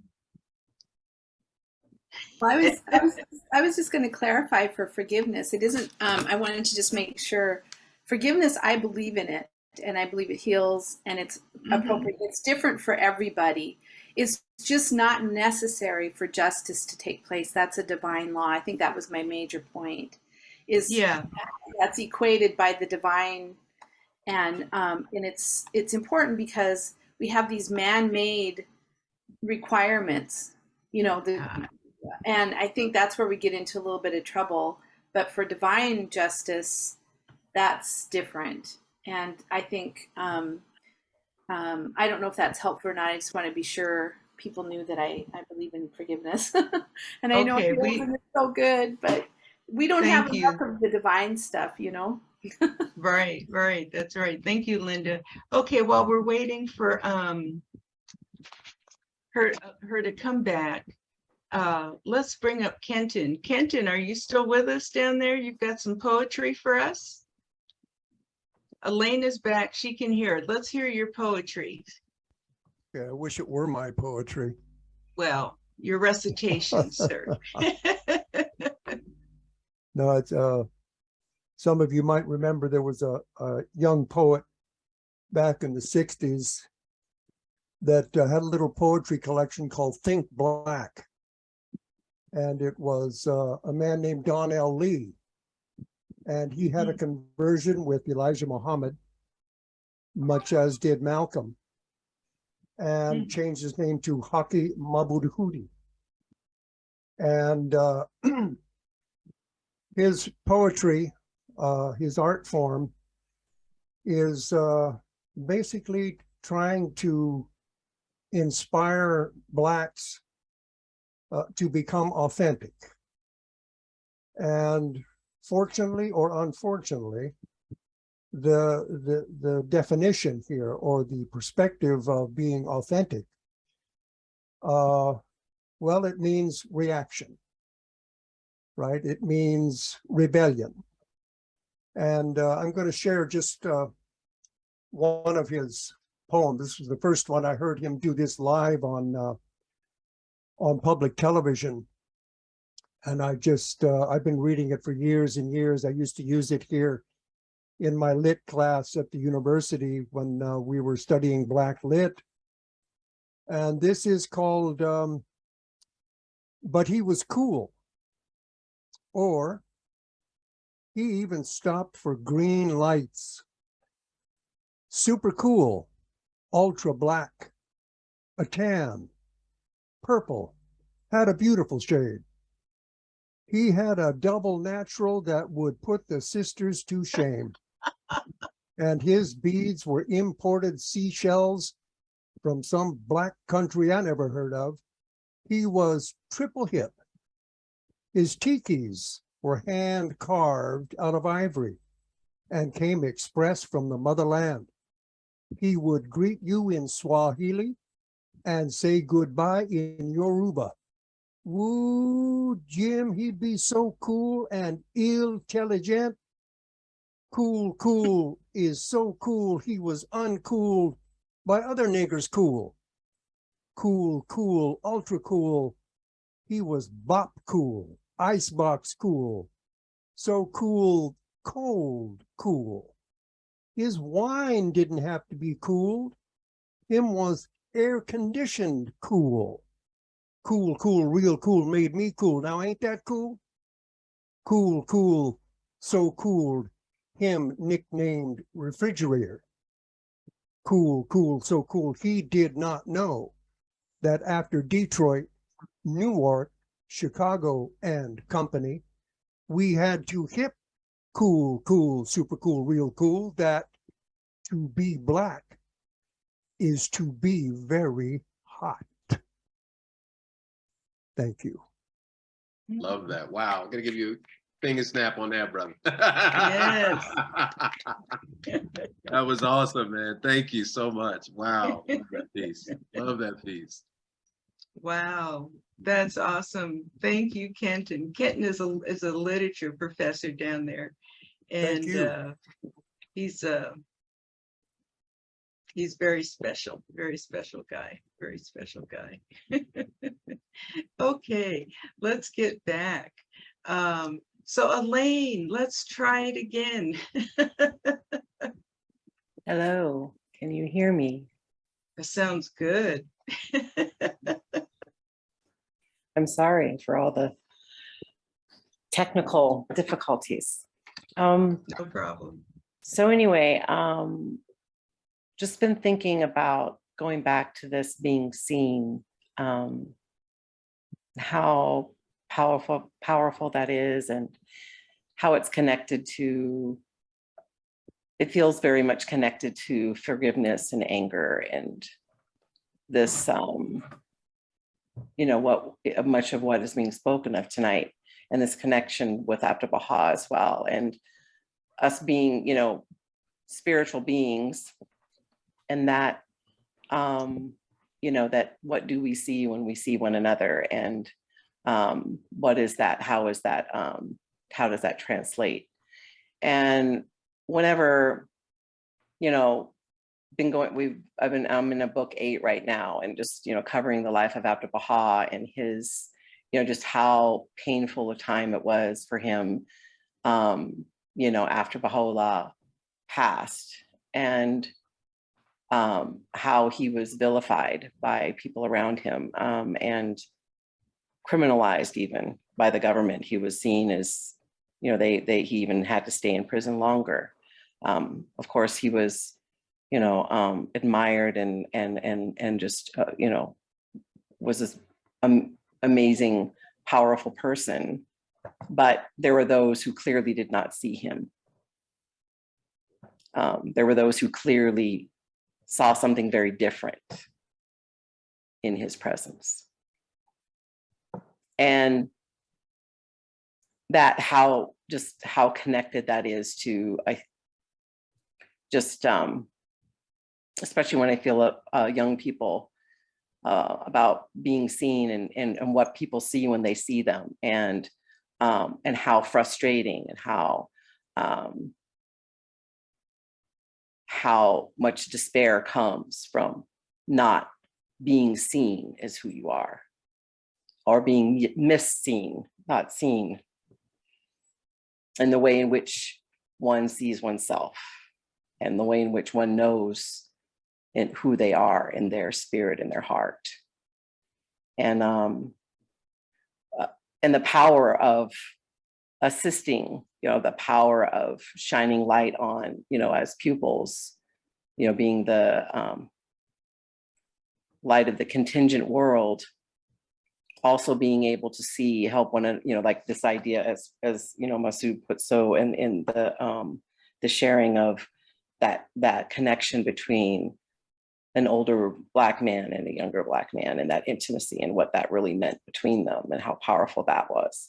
Just this power of being seen, and I think also a piece of assisting others to be seen, and about this idea of standing up for justice and what justice really is, and that ultimately isn't justice truly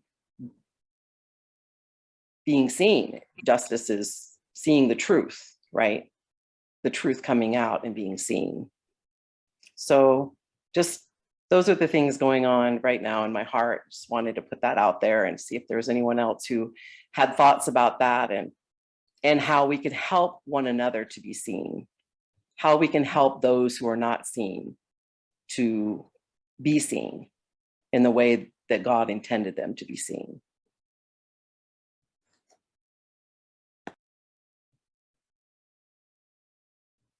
beautiful thoughts. Thank you so much.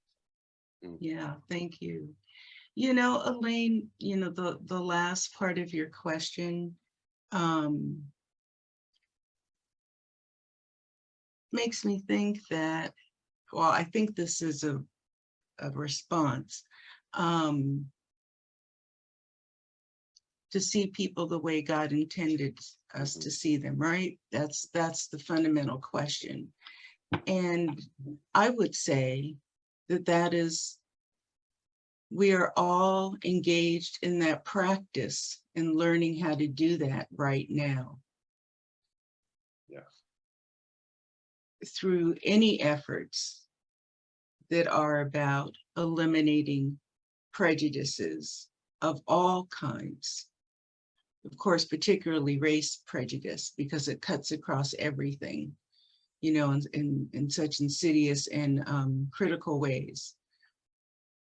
But I think that is how we do it. And so what are the actual steps or mechanics? I think there are many, because I think it's a learning that we will all continually undergo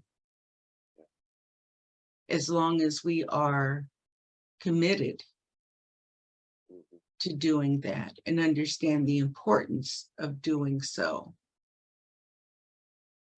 Fundamentally, we're talking about creating a new culture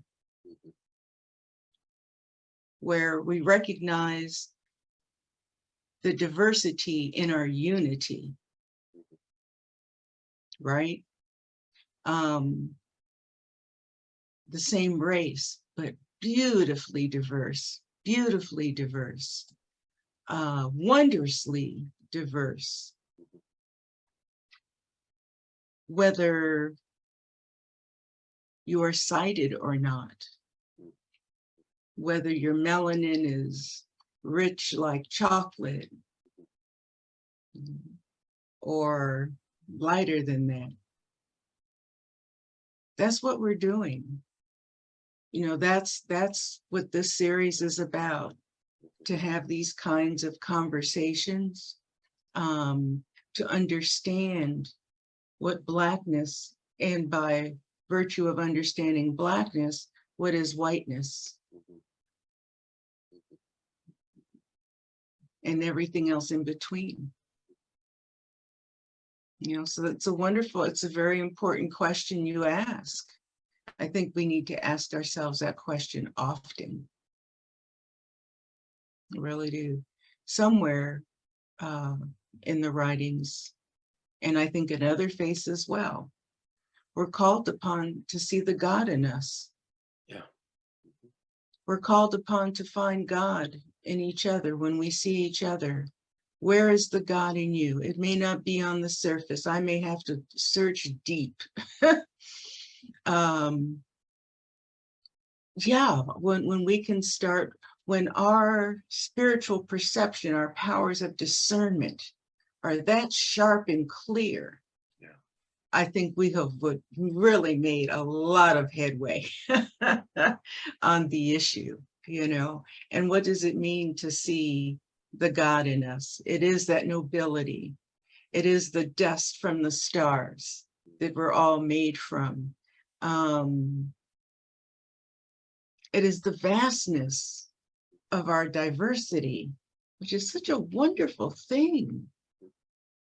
You know, if all I had to eat every day was cauliflower, that was the only vegetable, good Lord, how boring that would be, right? You know, I mean, you know, you guys, I'm not saying anything anyone else doesn't know, but cauliflower just came to mind for some reason. At least it has green stems, right? That's, you know, find the good in the cauliflower. It's got green stems, okay? And it's white. But, yeah, I know. That's probably why I thought of it, Kenton. Okay, I think I'm getting a little silly here, but thank you. Does anyone else want to speak to Elaine's question or comment? It really is a very profound one. And Friends, if I think not, then we'll go on to Sue. I'm gonna have to say goodnight because it's after 11 here. Oh, that's right. Yes, Yeah, yes. I'm fading a little bit. So, but I wanted to thank you Yeah. all again for allowing me a little bit of time with you all, and thank you all for sharing those incredible insights. I mean, I really feel like I just feel like I was really in an incubator of really, really profound thought, reflection, and love. So thank you all so much. Thank you, Masud, for being with us and staying so long. And it probably is time for me to go too. I'm getting silly talking about cauliflower. So that's my cue. Well, have a great night, everybody. Thank you. Thank you. Yeah, You thank too, you. Masud. Fantastic. Hang on, Masud. everyone else. Good night. Hang on, everyone else. Don't go Yeah. yet. Don't go yet. Masud can go. You guys hang on a minute. I just have a couple of announcements I'd like to make if you can hang on just a little bit longer. I just want to let you know that in August, we won't be having any presentations for closing shop for the month of August, but we will be back September 12th. And Brandy Grayson from Urban Triage, and the recording is up on our YouTube channel. If you haven't seen it, it's an absolute must. If you want to know how community building happens and how one individual can transform the world, that is a video recording to watch. It's Urban Triage is the name, and with Brandy Grayson. Well, she's coming back on September 12th to go into detail about two of her core programs. She also has one and her whole program is based on Joy DeGruy's book, Post-Traumatic Slave Syndrome, and her methodology. And two of the programs that Brandy's going to go into detail with us about, one is called Supporting Healthy Black Families. And so thank you, Sue. So it's not September 12th because Sue told me that's on a Monday. So it's whatever it is. And the second Saturday in September. And the second one is called the Co-Conspirators Work Group. And Co-Conspirators is a program that she runs. Oh, thank you, Nasa, on September 10th. It's a program that she runs for white people who want to be productive allies to Black people in the community. So it's like a training program that she has for them. And then they are able to volunteer and, and work with the, members in the Black community. She also has one on families in agriculture. And from our last presentation, she was looking for someone to help with a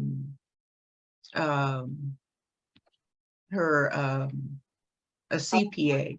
One of the friends volunteered to do that. Another one's working with her in the agriculture program. And this is local here in Madison, Milwaukee, or not Milwaukee, but Madison, Wisconsin. So she's a very energetic presenter. And she has, if you've got to watch that earlier presentation, because it is like, wow, this is what we want to be doing. And geez, this is how she did it. Amazing. So I wanted to let you know about that. And then we're it looks like we're going to be going to a once a month schedule. So we won't be doing twice a week or twice a month anymore. We'll be going to once a month. Later on this year, to close us out, will be Robert Henderson. He'll be talking, I think his title is A Conversation About America, with us. And Laylee Miller Munro will be joining us. She's the outgoing founder and CEO of the Tahirih Justice Center. And she's doing some very fascinating things. She is someone that understands justice in dimensions that I can't even begin to describe. She hasn't told me what her conversation will be just yet, but I'm sure it's going to be very, very good. So we look forward to seeing you all then. Thank you so much for coming this evening. And it's just been a wonderful, wonderful time. I've thoroughly enjoyed myself, and I hope you all have too. if there are any last comments anyone wants to make or say before Nason takes us out of here, speak up if you want to. Okay, well, thank you all you diehards who hung in here with us. And we had cauliflower for dinner. Oh, you did? Yes. That must have been where I got it from. Yes. Good to see you, Colette. And Bill Eager. Hey, Bill Eager, how you doing down there? Elham and Penny. Nice to see you, Penny. Mary McGregor. Can I just say one short thing?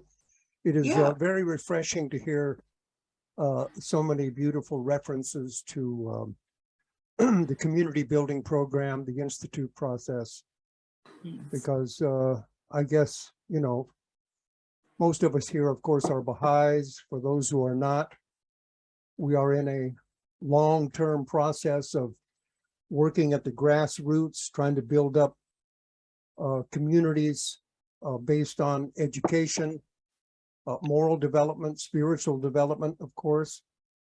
And the supreme organism of our faith, the Universal House of Justice, has told us that only to the extent that all of these activities, such as the one that Cheryl Lynn is doing here and others, only to the extent that they are connected and integrated into the Institute process will they really be effective at accomplishing their goals. So it's wonderful to see so many references here. I've been on other dioceses, and sometimes that gets kind of get left out. But it's very refreshing to see that, and thank you very much. Thank you, Kenton. Well, Kenton, while you're here, Kenton has the most fascinating stories. You know, he's been down in Chile, you know, he was a musician, you know, drummer up here in California back in the, 60s, 70s, and revamped himself and became a lit professor, and, you know, so he could stay in Chile and, you know, and earn a living, right, you know, on his own. When we go abroad, you know, our intent is not to be a burden on the communities, but to have something that we can offer. And so I met Kenton when he was at Cal State University completing his degree, his master's degree in English lit, I think it was. Yeah. But he always has these fascinating stories. And we have this brand new continental temple that was finished about, well, maybe 4 or 5 years ago in Santiago. And I got to go and I got to catch up with Kenton. My sister and I both did, and my youngest daughter. And we only had about maybe 15 minutes together because of, you know, transportation issues and things like that, connections that needed to be made, but it was wonderful to see him.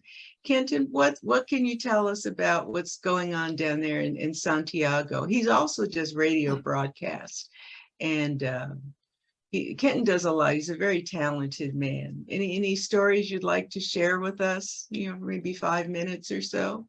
Let's see. I just attended the nucleus. I think it was called Conferencia the nucleus conferences that took place around the world. And the world conferences. Yeah, and we had one here at the temple about 2 weeks ago, and I took my eldest son, and we drove all the way down there. It's about 500 miles, but it was worth the trip. And we had a representative from the Universal House of Justice that was the keynote speaker through all of the conference. It was 3 days, and there will be a tremendous new push with the teaching work among the indigenous peoples all throughout Chile. That was one of the major foci of the conference, and that would include the Mapuches, the Pehuenches, the Huiliches, the Lafkenches, the Aymara, and Quechua that are scattered throughout the nation. And there's Chile. Yeah, I had the Yeah, go ahead. No, Sorry. you're okay. Sorry, Oh, let me okay. mute myself. Yeah, that's kind of cutting in and out. Anyway, one of the highlights of the conference, of course, centered around one of the music presentations that was organized by the Mapuches. It was fantastic, singing, chanting. I had the opportunity to play a drum.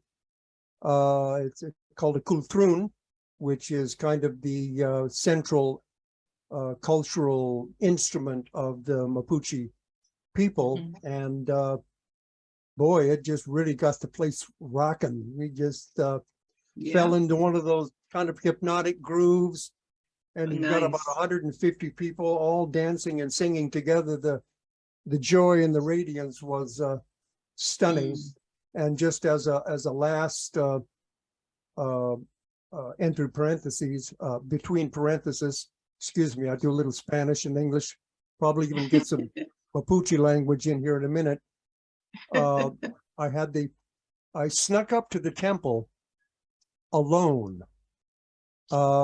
Everybody was in big, huge meeting, and I felt I just needed to go up to the temple. So I had the opportunity to go into that temple and sit down alone and recite the long healing prayer out loud. The most incredible experience of my life. If you ever have the opportunity to see this temple, the internal aspect of this temple is just stunning. The temple in Wilmette, of course, that's a whole nother dimension.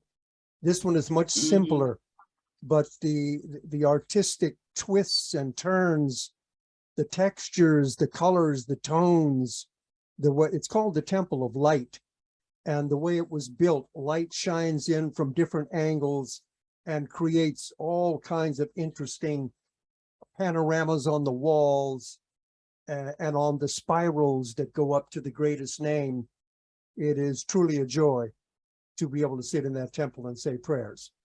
But the temple is open and people are still coming, not like they were, in the very beginning. Of course, the pandemic, has slowed that down quite a bit, but people still come. We have as many as, 1,000, 2,000 on a weekend. That might sound like a lot, but it's nothing compared to the 28,000 people that we had back about 2 years ago on one weekend. It was just flooded. Everybody was there. So, but thank you very much for giving me a chance to share with you. Oh, by the way, I live in the city, Copiapó, where the 39 miners were locked away in a collapsed mine for 69 days. Oh, that was near you. Yeah, I live about 10 minutes from that mine, just to give everybody a point of reference. So, but wonderful sharing with you people, and thank you very much. And I'll see you next meeting, wherever and whenever. Thank you. Yeah, thank you so much, Kenton. I tried to screen share a picture of the temple. Can you guys see it? Yeah, okay, yeah, that's my favorite. It was wonderful to go there. God, it was just so beautiful and serene. Okay, anything else before we check on out of here? All right, let me stop the screen share. Okay. Till next time, friends. We love you. Hey, Cynthia Phillips, I see you down there. Oh, it's great to have all of you here. Have a wonderful week, a wonderful summer, the rest of the summer. And we love you. Thank you for being with us, for making this space what it is. And it wouldn't be this good without you all. So again, thank you, thank you, thank you. All right, Nason, I guess you got to take us out. I really don't want to go, but we need to go. Goodbye, everybody. Good night. Beautiful. Bye-bye. Thank you.